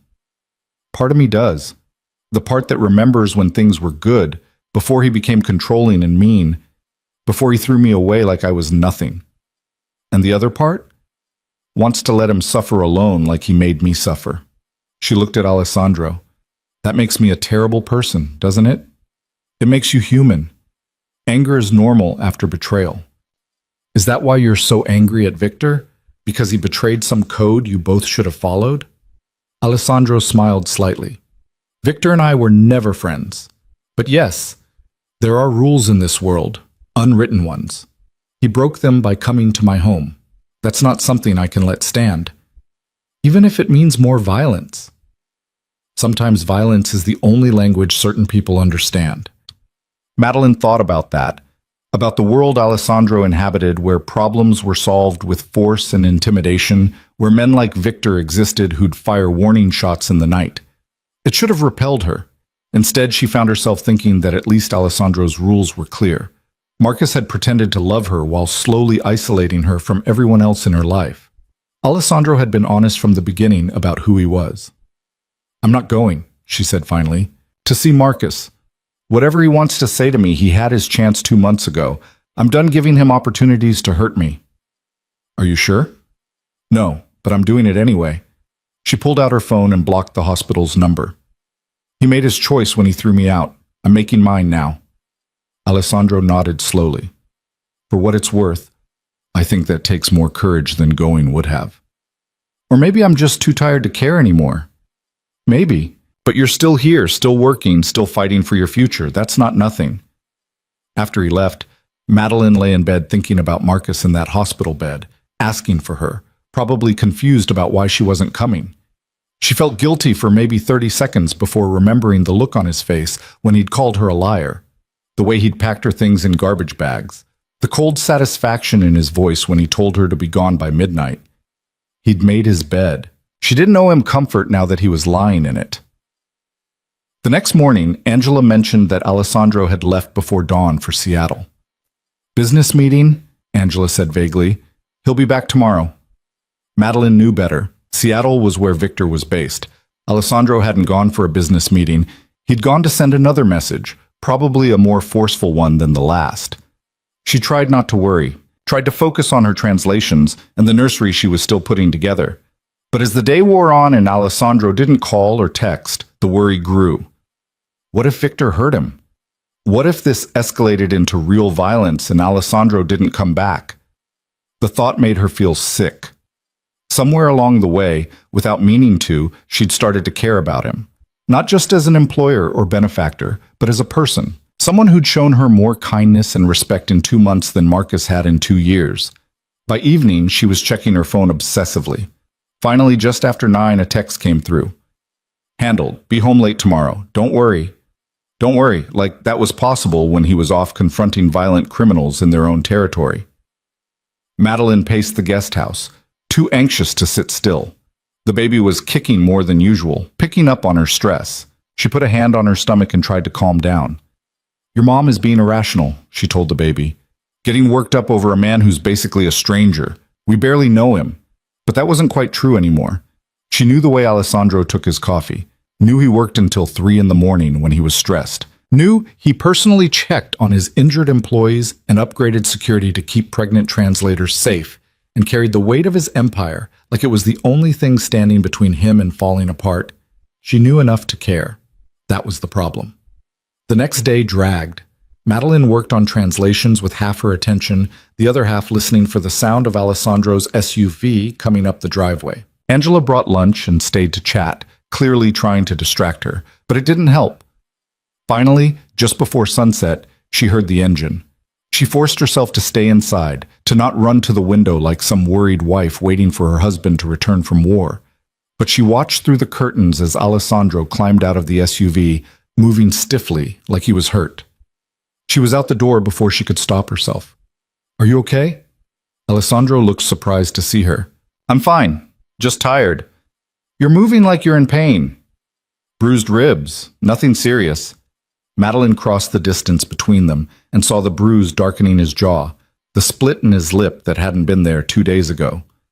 "You got in a fight." "A disagreement that got physical. It happens." "Did you win?" A smile flickered across his battered face. "I'm here. Victor's in the hospital getting his nose reset. You tell me." "You broke his nose?" "Among other things."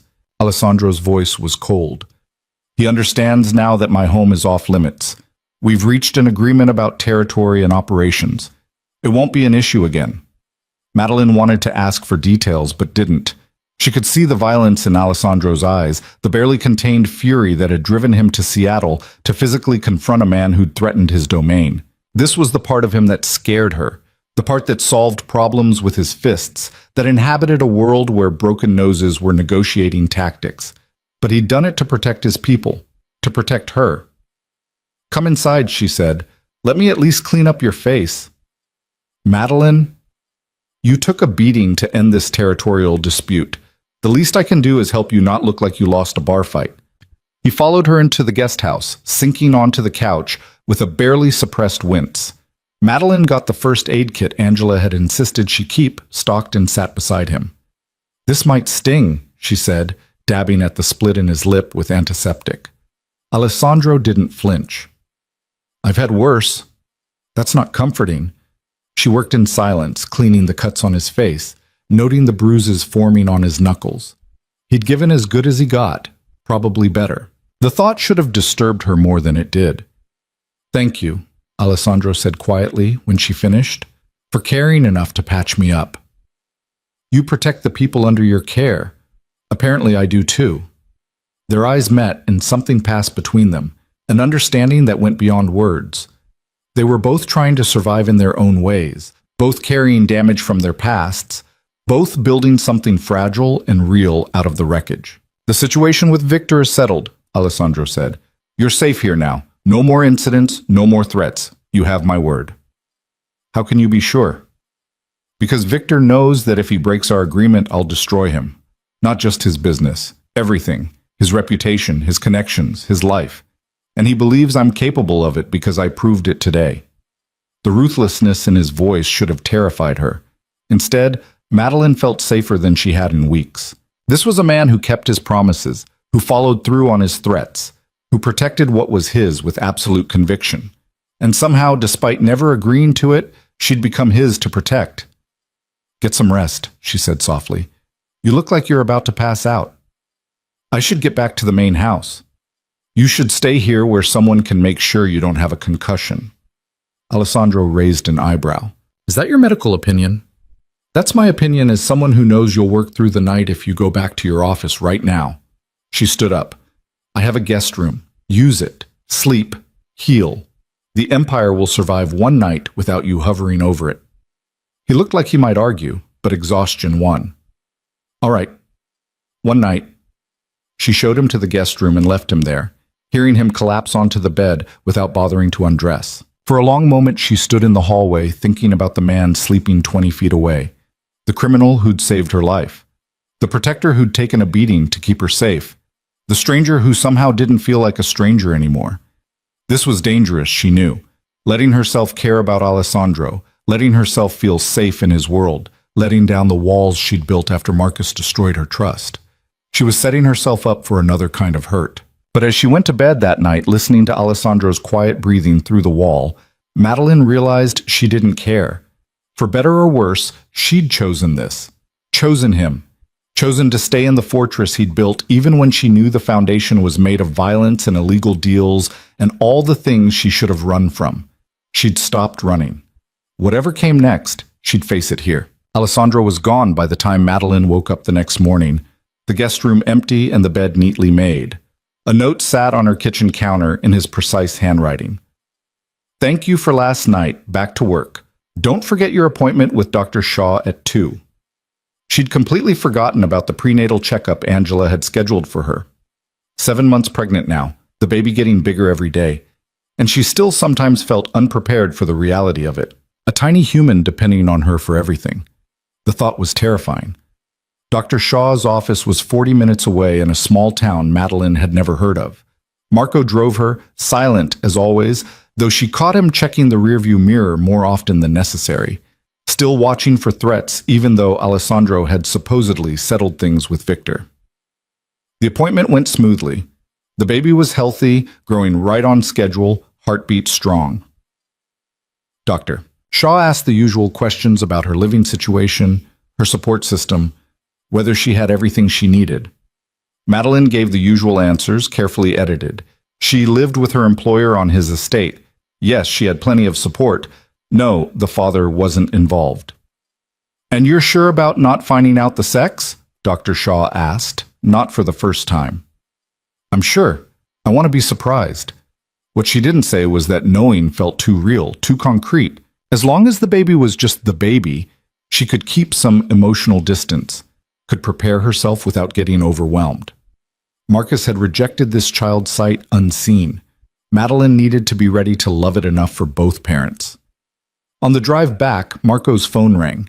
He answered in rapid Italian, too quick for Madeline to follow, his tone sharp. When he hung up, his jaw was tight. Everything okay? She asked. Mr. Vieri needs to speak with you when we get back. There's been a situation. Madeline's stomach dropped. What kind of situation? He'll explain. The rest of the drive passed in tense silence. When they pulled up to the estate, Alessandro was standing outside the main house talking to two men Madeline didn't recognize. His face was grim, and when he saw the car, he dismissed them immediately and walked over. "How was the appointment?" he asked. "Fine, the baby's healthy. What's going on?" Alessandro glanced at Marco, who took the hint and walked away. "Let's talk inside." He led her into his office and closed the door. Madeline sat down without being asked, already bracing for bad news. "I got a call this morning from an old associate," Alessandro said, leaning against his desk. "Someone I haven't heard from in years. He wanted to warn me that Victor has been making inquiries about you." The words took a moment to register. "About me? Why?" "Because you're living here, because you're visible, because he's looking for leverage he can use against me despite our agreement." Alessandro's voice was controlled, but she could hear the anger underneath. "He knows attacking my business directly will bring consequences, so he's exploring indirect approaches." "You said he understood the rules, that it was settled." "I thought it was. Apparently Victor is more desperate than I realized." Madeline felt cold despite the warmth of the office. "What kind of inquiries?" "He's been asking questions in billings, talking to people who knew you, trying to find information about your past, your vulnerabilities, anything he can exploit." He talked to Marcus. It wasn't a question. She knew it with sudden certainty. Alessandro nodded. 3 days ago. Marcus told him about the pregnancy, about how you left. Victor now knows you're vulnerable, isolated, dependent on my protection. But, so what does he want? Money? He wants me to back off a shipping route we both operate on, give him exclusive access to certain ports in exchange for leaving my people alone. Alessandro's expression was stone. He's using you as a bargaining chip. The casual way Victor had reduced her to leverage made Madeline's hands shake. She was 7 months pregnant, and someone she'd never met was treating her like a poker chip in a business negotiation. "What are you going to do?" she asked. "I'm going to make it very clear that touching you or anyone else on this property would be the last mistake he ever makes." Alessandro's voice was cold enough to freeze. "But I need you to be extra careful for a while. No leaving the property without armed escort. No answering calls from numbers you don't recognize. And if anything feels off, anything at all, you tell me immediately." "This is insane. I'm just a translator who happened to crash in the wrong snowbank." You're more than that now. Whether you wanted to be or not, you're part of my world. Which means Victor sees you as useful." Madeline stood up, needing to pace. "Maybe I should leave. Go somewhere else. Somewhere far away where I'm not a liability to you." "No." The word came out sharp.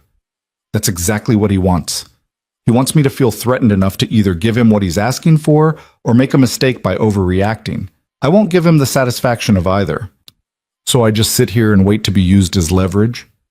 You sit here and trust me to handle this." Alessandro moved closer, his dark eyes intense.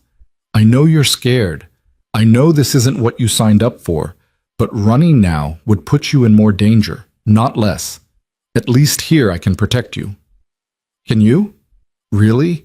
Because it seems like Victor keeps finding new ways to get at you despite all your security and threats. He's testing boundaries, seeing how far he can push before I break our agreement and come after him directly. But there are lines even he won't cross, and harming a pregnant woman is one of them. It would turn every other operator in this region against him. You're betting my safety on criminal ethics. I'm betting your safety on the fact that Victor is a businessman first. He wants the shipping route, not a war. If I give him a better option, he'll take it." Madeline wanted to believe him, wanted to trust that Alessandro had everything under control like he always seemed to, but fear was making her doubt everything. "I need some air," she said. "Madeline, I'm going to walk to the guest house. That's 20 yards.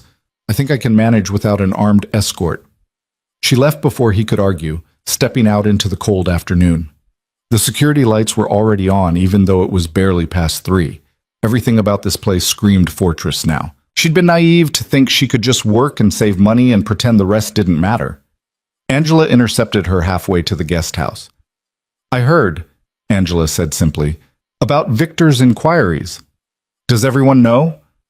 "The staff knows to be on alert. We protect our own." Angela fell into step beside her. "You're safe here, Madeline. Mr. Vieri won't let anything happen to you.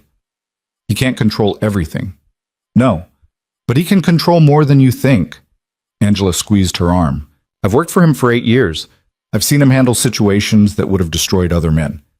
He doesn't lose. Not when it matters. Back in the guest house, Madeline tried to work but couldn't focus. Every sound made her jump. Every shadow outside the window looked like a threat. By evening, she was exhausted from the adrenaline, her body aching. A knock came at the door just after dark. She checked the security screen Alessandro had installed and saw him standing there with takeout bags. I brought dinner, he said when she opened the door. Figured you wouldn't feel like cooking. I'm not hungry. You need to eat anyway. The baby needs it. She let him in because arguing felt like too much effort. He set the bags on her kitchen counter and started unpacking containers of Thai food. I spoke with Victor this afternoon, Alessandro said, handing her a plate. Made it clear that his inquiries about you stop now or our agreement is void. What did he say? That he was just gathering information, that he had no intention of acting on it. Alessandro's tone suggested he didn't believe that for a second. But he also agreed to back off. He knows he went too far. So it's over? For now, but I'm not taking chances. He pulled out a small device from his pocket and set it on the counter. This is a tracker. Keep it on you at all times. If something happens and I can't reach you by phone, I can find you. Madeline stared at the device. It looked like a simple pendant on a chain, elegant and unobtrusive. You want me to wear a tracker? I want you to have every possible safety measure. This is just one of them. What are the others? Marco is moving into the main house permanently. He'll be on call 24 hours. I've also hired 2 additional security guards specifically for the guest house perimeter. And I'm installing a safe room in your bedroom closet. Reinforced walls, separate phone line, supplies to last 3 days if necessary. The level of preparation should have reassured her. Instead, it made everything feel more real and more frightening. You really think it could come to that? Me hiding in a safe room? I think Victor is unpredictable, and I'd rather over-prepare than lose someone I'm responsible for. I'm not your responsibility. We've had this conversation. You're on my property, under my employment. That makes you my responsibility, whether you accept it or not. Alessandro sat down across from her. But it's more than that now, and you know it. She did know it. Somewhere between him pulling her from the snowbank and sleeping in her guest room after taking a beating to protect his territory, the lines had blurred. They weren't just employer and employee anymore. They were something more complicated, something neither of them had defined. What happens when the baby comes? Madeline asked quietly. When I have a newborn to protect too. How long can I stay here knowing Victor or someone like him might use us to get to you? As long as you need to. I told you before. This is your home until you decide it isn't. That's not realistic.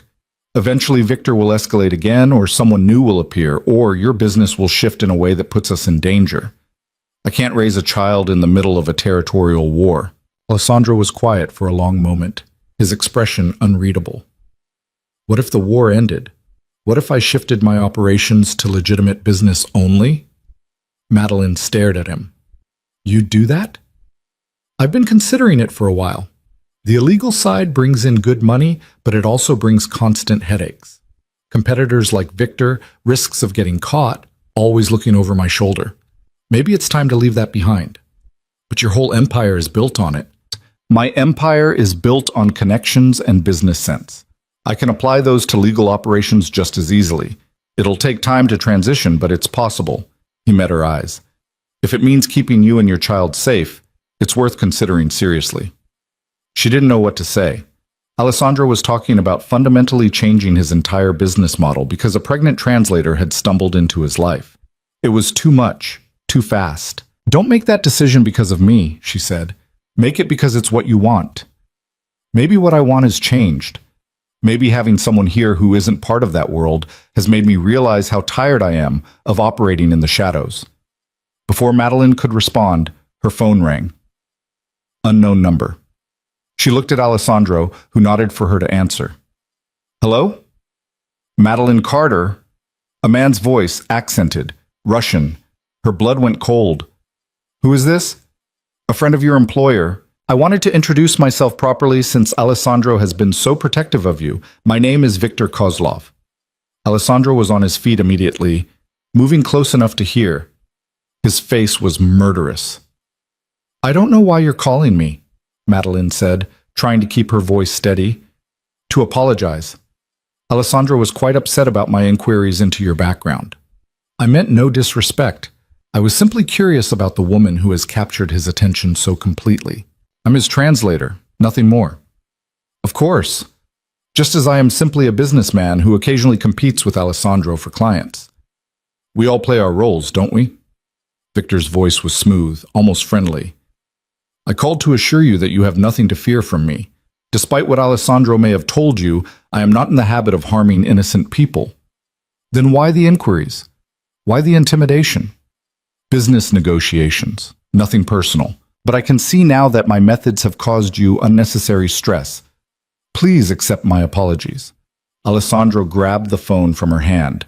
Don't ever contact her again, he said in a voice like ice. Not by phone, not through intermediaries, not at all. This is your only warning. He hung up and immediately started making calls. Within minutes, Marco and 2 other men appeared at the guest house. Alessandro gave rapid instructions in Italian while Madeline sat frozen on the couch. Victor had her number, had called her directly. The violation of it made her feel sick. How did he get my number? She asked when Alessandro finally turned back to her.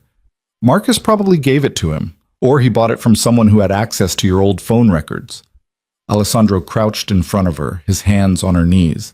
Listen to me. Victor calling you directly violates every boundary we set. He's trying to rattle us both, trying to make me do something rash. I won't give him that satisfaction. What are you going to do? Make him regret breaking our agreement.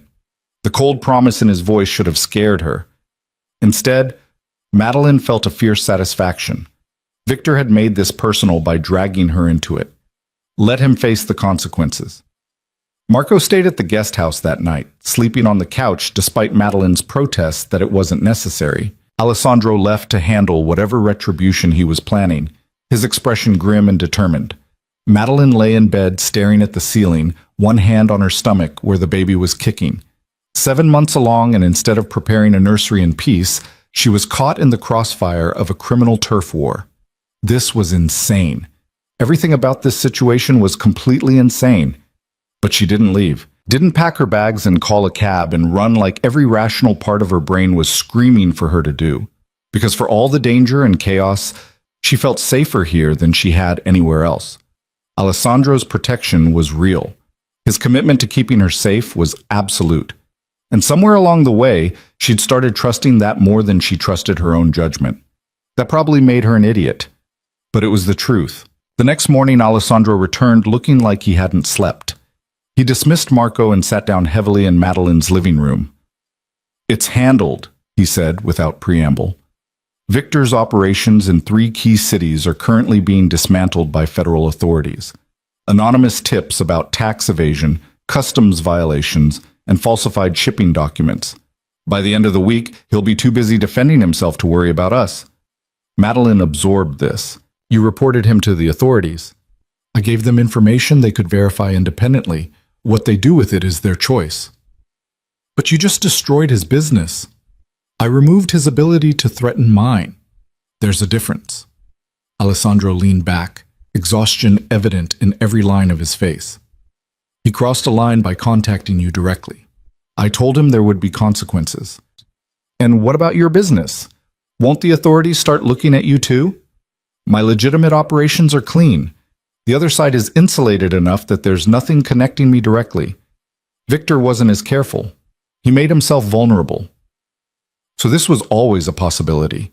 You could have destroyed him whenever you wanted.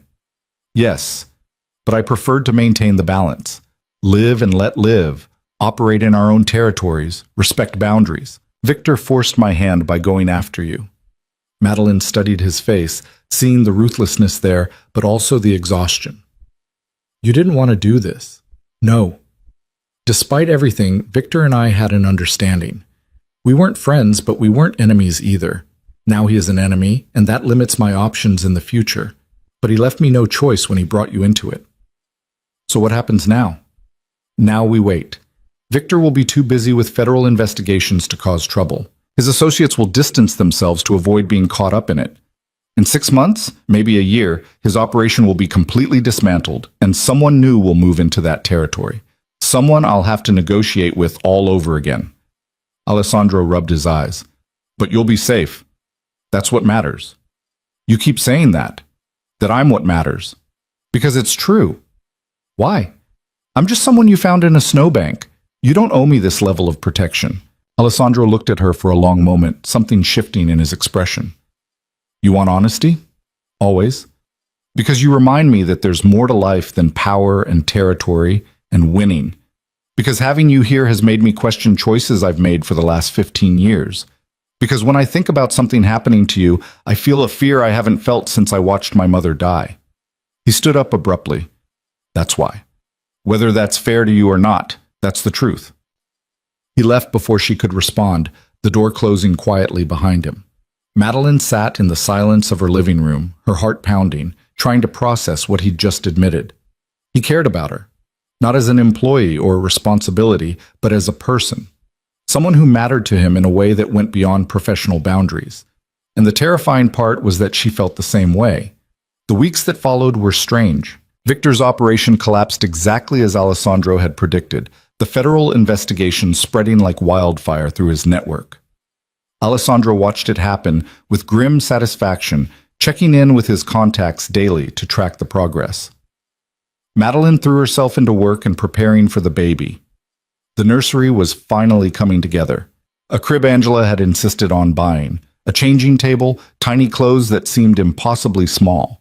Every item made the reality more concrete. In 2 months, she'd be responsible for another human being. The thought still terrified her. Alessandro stopped by most evenings now, usually with some excuse about work, but clearly just checking on her. They'd fallen into an easy rhythm of conversation, talking about everything and nothing while carefully avoiding the feelings neither of them wanted to name. One night he found her struggling to assemble the crib, instructions spread across the floor, tears of frustration in her eyes. Here, he said, taking the screwdriver from her hand. Let me. I should be able to do this myself. You're 8 months pregnant. Give yourself a break. He assembled the crib with efficient precision while Madeline sat on the floor and watched. There was something domestic about the scene that made her chest tight. This was what it could have been like with Marcus if he'd been a different person. This was what preparing for a baby should feel like. Partnership, support, someone else sharing the burden.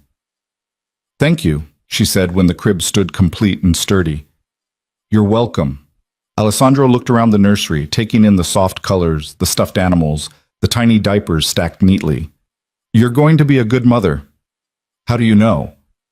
Because you care enough to be scared. The people who should be scared are the ones who think it'll be easy. Madeline pulled herself up, using the dresser for support. Can I ask you something personal? Always. Do you ever want this? Kids, family, the whole domestic thing? Alessandro was quiet, considering the question seriously. I used to think I did. Then I built my business and convinced myself it was enough. Now, he paused. Now I'm not sure anymore. Being around you, seeing you prepare for this, it's made me reconsider a lot of things. Like going legitimate. Like everything. He met her eyes. My entire adult life has been about control and power, making sure I never end up helpless like I was when my parents died.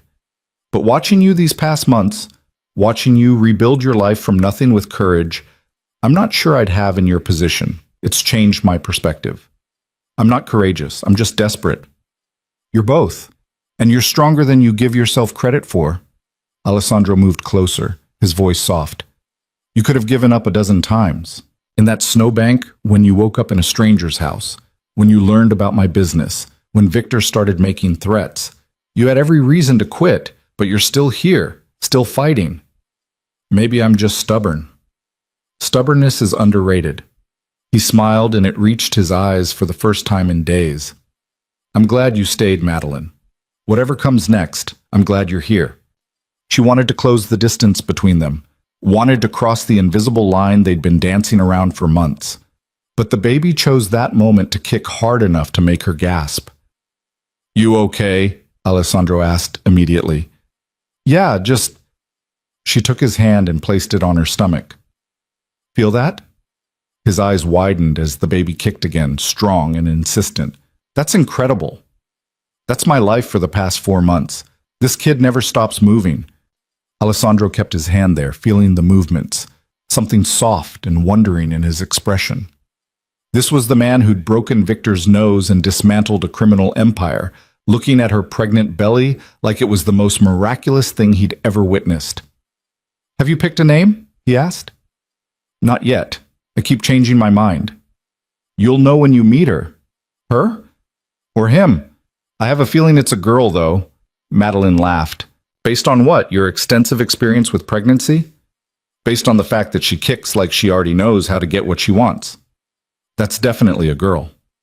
They stood there in the soft lamplight of the nursery, Alessandro's hand still on her stomach, the baby moving beneath their palms.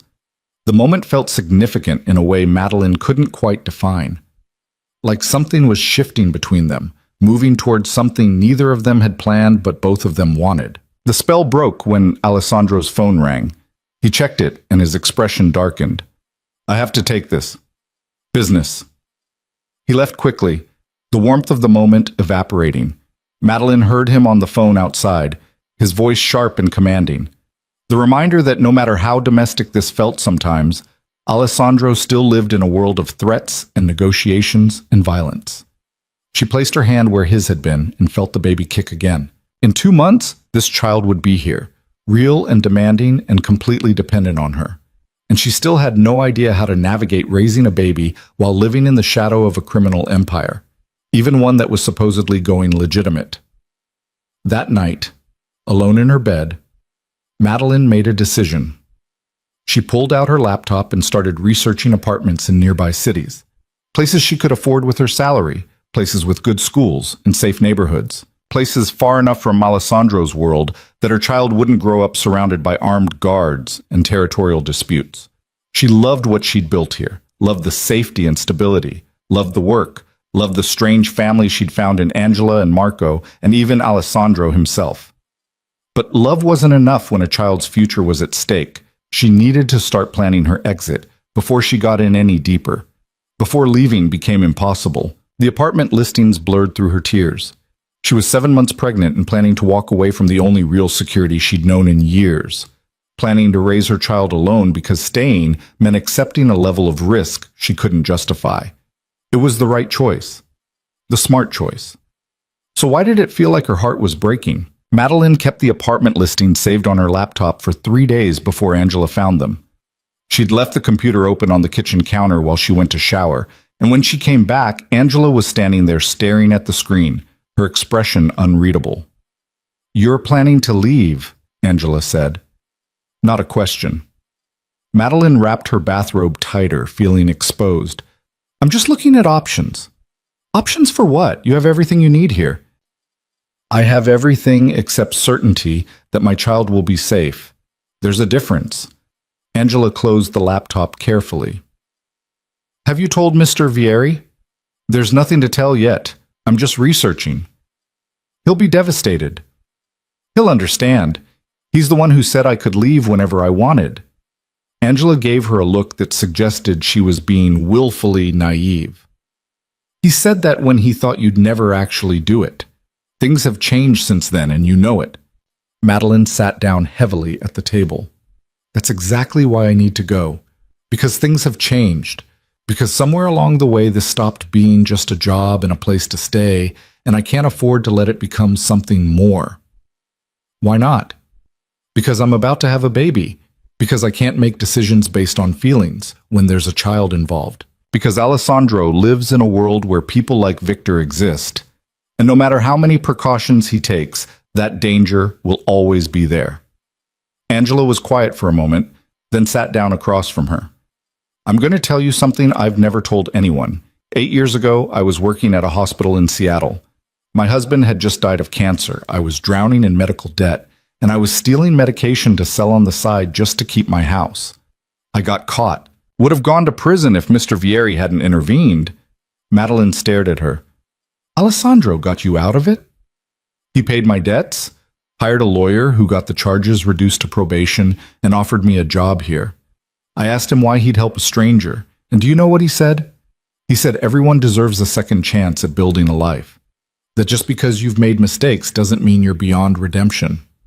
I didn't know. Most people don't. He doesn't advertise his generosity because he doesn't do it for recognition. He does it because he understands what it's like to have everything fall apart. Angela leaned forward.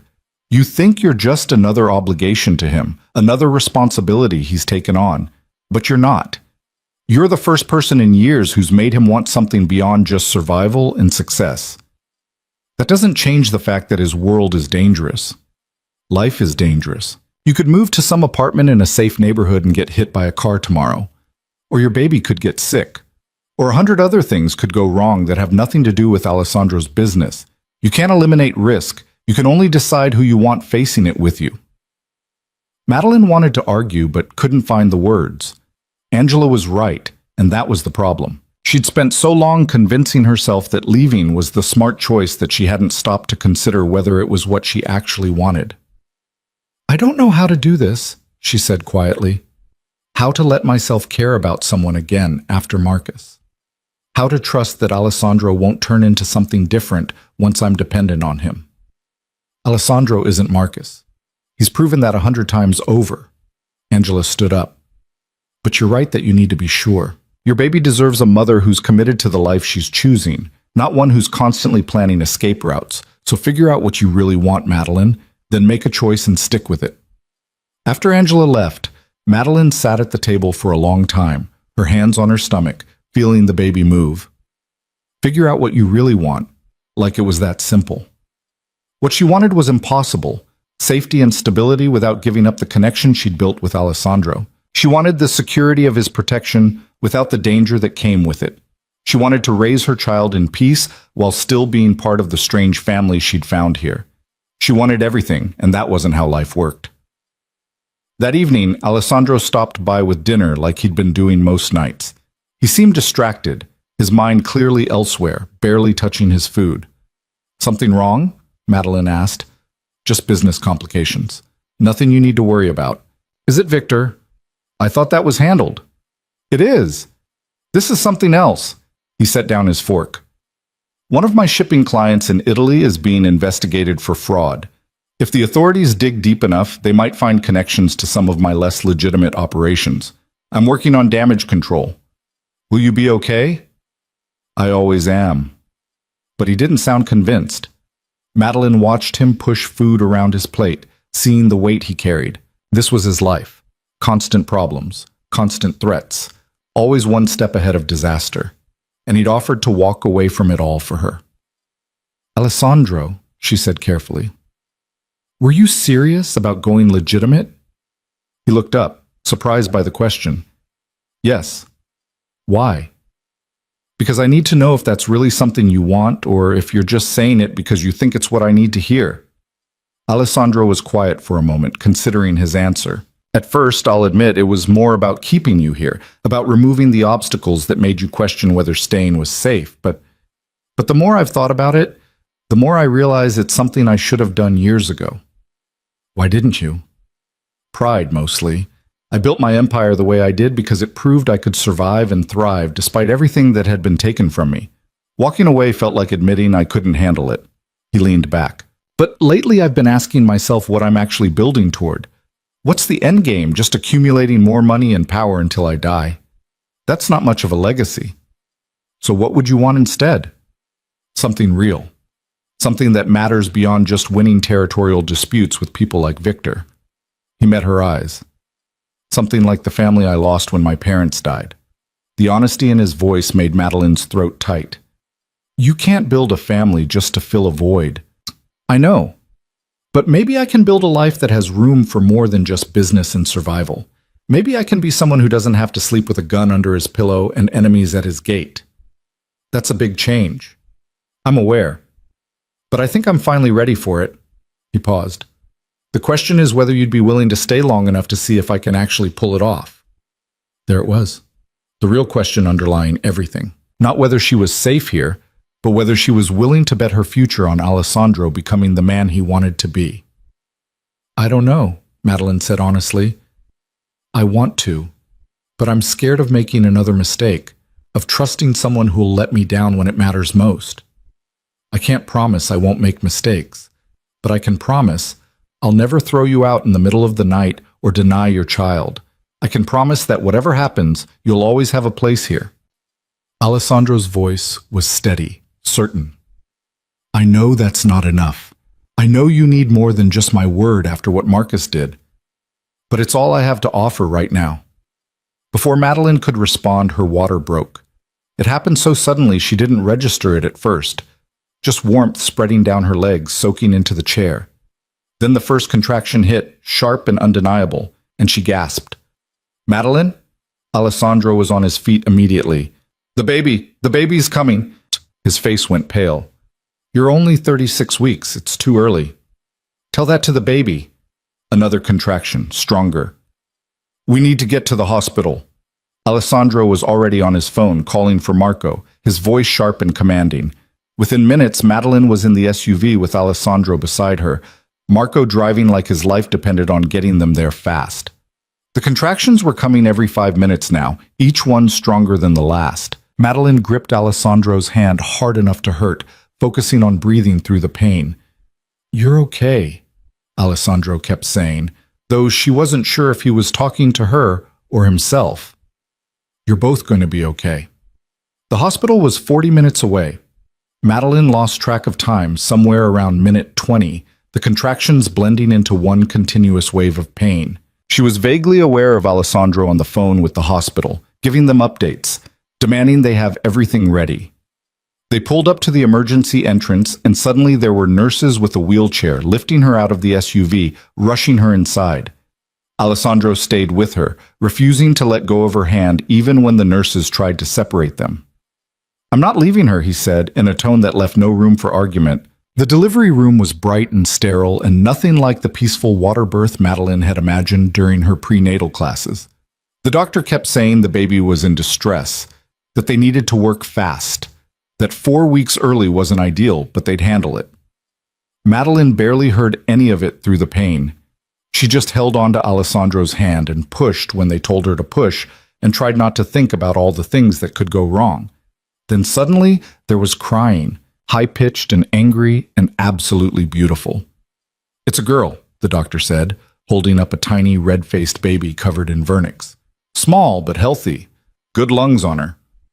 They placed the baby on Madeline's chest for just a moment before whisking her away to check vitals. Madeline got a glimpse of dark hair and tiny fists and eyes that couldn't quite focus yet. Her daughter. She had a daughter. "She's perfect," Alessandro said, his voice rough with emotion. "Madeline, she's perfect." Madeline wanted to respond, but exhaustion was pulling her under. The last thing she remembered was Alessandro's hand in hers and the sound of her daughter crying in the background. She woke up in a hospital room with late afternoon sun streaming through the windows. For a moment she was disoriented, unsure how much time had passed. Then she saw the bassinet beside her bed and remembered everything. The baby was sleeping, swaddled in a hospital blanket, impossibly tiny. 5 pounds 4 ounces, the chart on the bassinet said. Small but healthy, all vitals good. Alessandro was asleep in the chair beside her bed, his hand still holding hers loosely, his face exhausted even in sleep. He'd stayed. Through the whole delivery and whatever had come after, he'd stayed. Madeline carefully extracted her hand and reached for the bassinet. The baby stirred but didn't wake, making small sounds. She lifted her daughter carefully, supporting the tiny head, and held her close. The baby opened her eyes, and they were dark, unfocused, searching, looking for something to anchor to in this bright new world. "Hi," Madeline whispered. "I'm your mom.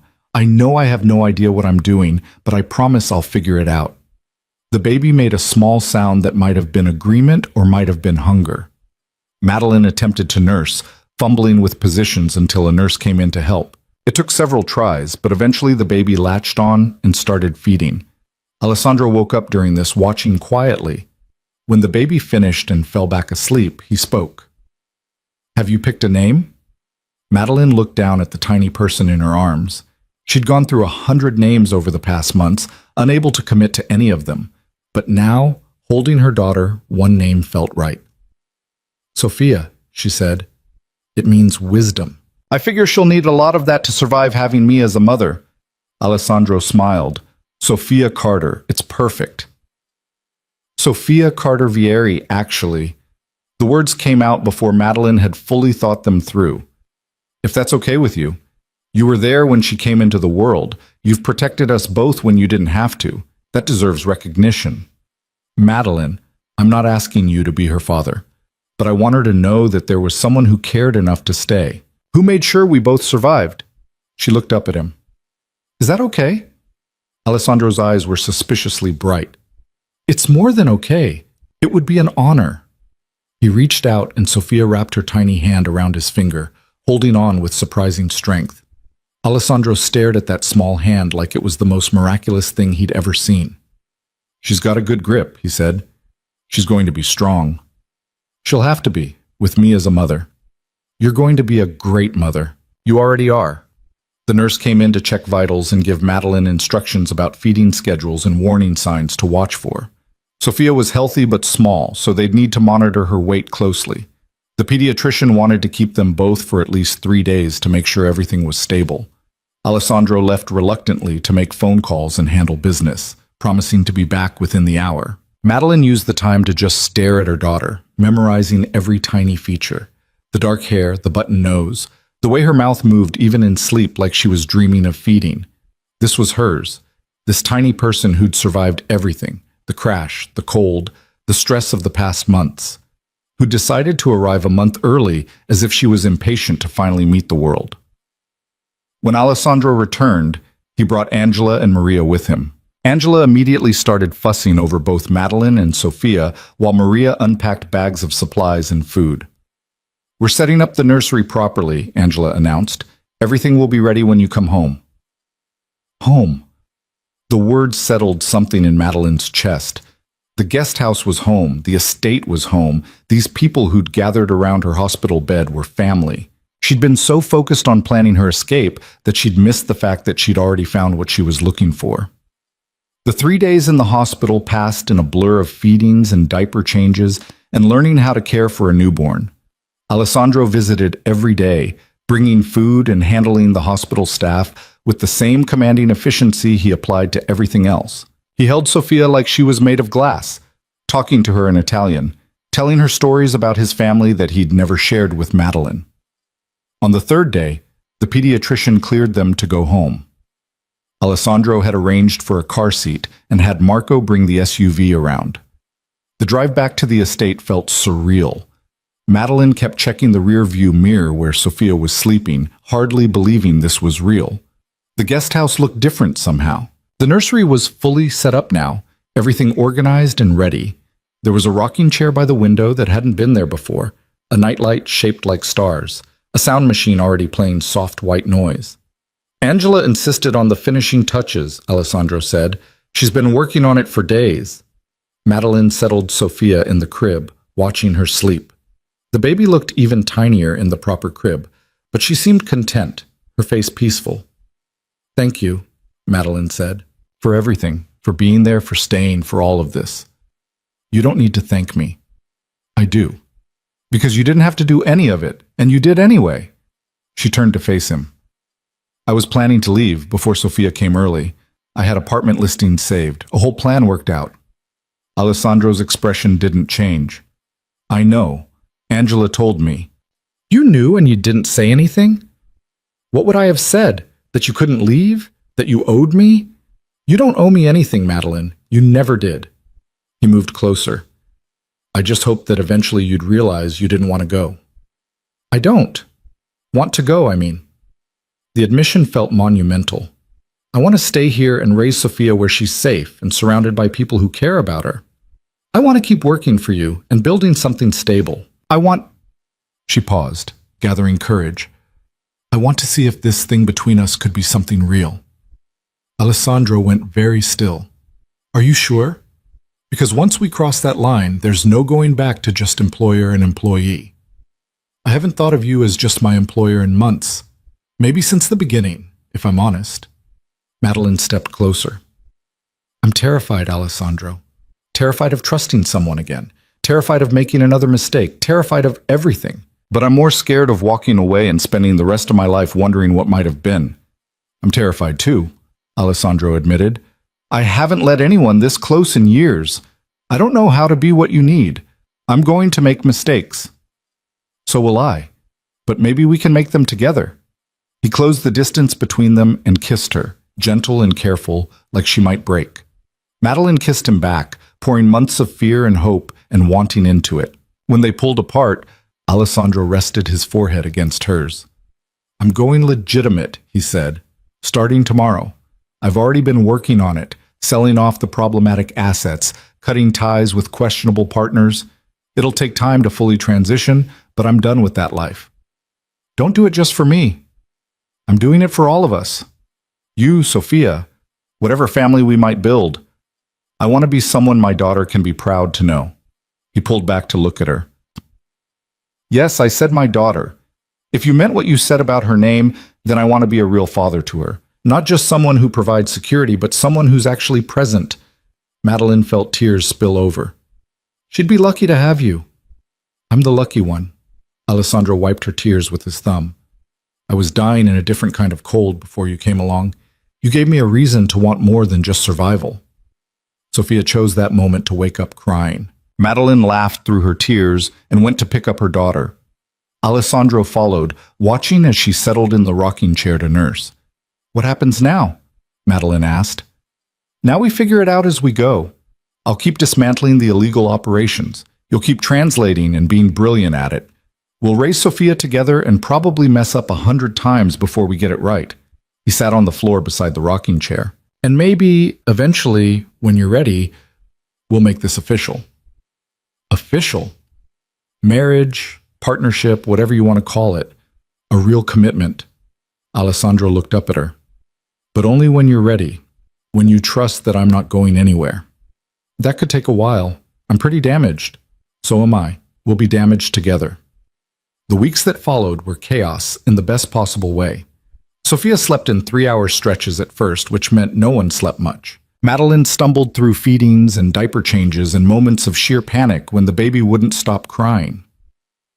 Alessandro proved surprisingly competent at handling a newborn, walking the floors at night with Sophia while Madeline got a few hours of desperately needed rest. Angela was there constantly, teaching Madeline tricks for getting the baby to burp and sleep. Maria cooked meals and left them in the fridge. Marco and the other security staff took turns checking in, bringing gifts for the baby, treating Sophia like she was something precious that belonged to all of them. It was family, messy and unconventional and built on the ruins of everything Madeline had lost, but it was family. 2 months after Sophia was born, Viktor Kozlov was indicted on multiple counts of tax evasion and customs fraud. Alessandro followed the case closely, but without personal investment. That part of his life was done. He'd sold off his last questionable asset 3 weeks earlier and was now focused entirely on the legitimate shipping operations. The money wasn't as good, but it was steady and legal, and he could sleep at night without worrying about federal investigations.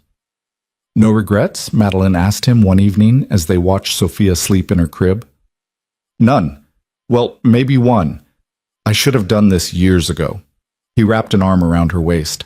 But then I wouldn't have had a reason to find you in that snowbank.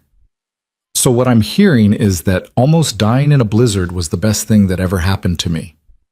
That's not what I said. That's what I heard. Alessandro laughed, the sound warm and genuine. Madeline had discovered he laughed more now, smiled easier, carried himself with less tension. Going legitimate had lifted a weight she hadn't realized he'd been carrying. 6 months after Sophia was born, Alessandro asked Madeline to marry him. Not with a grand gesture or expensive ring, just a quiet question one night after they'd finally gotten the baby to sleep. We're already raising a child together and living together and running a business together, he said. Seems like we might as well make it official. That's the least romantic proposal I've ever heard. Would you prefer I get down on one knee and make a speech? No, this is perfect. Madeline kissed him.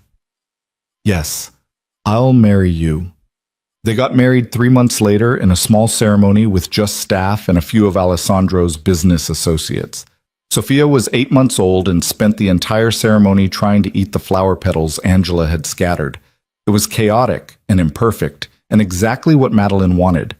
She wore a simple dress that accommodated the fact that she was still carrying baby weight. Alessandro wore a suit but no tie because Sofia had grabbed his tie during pictures and nearly strangled him. Angela cried through the whole thing.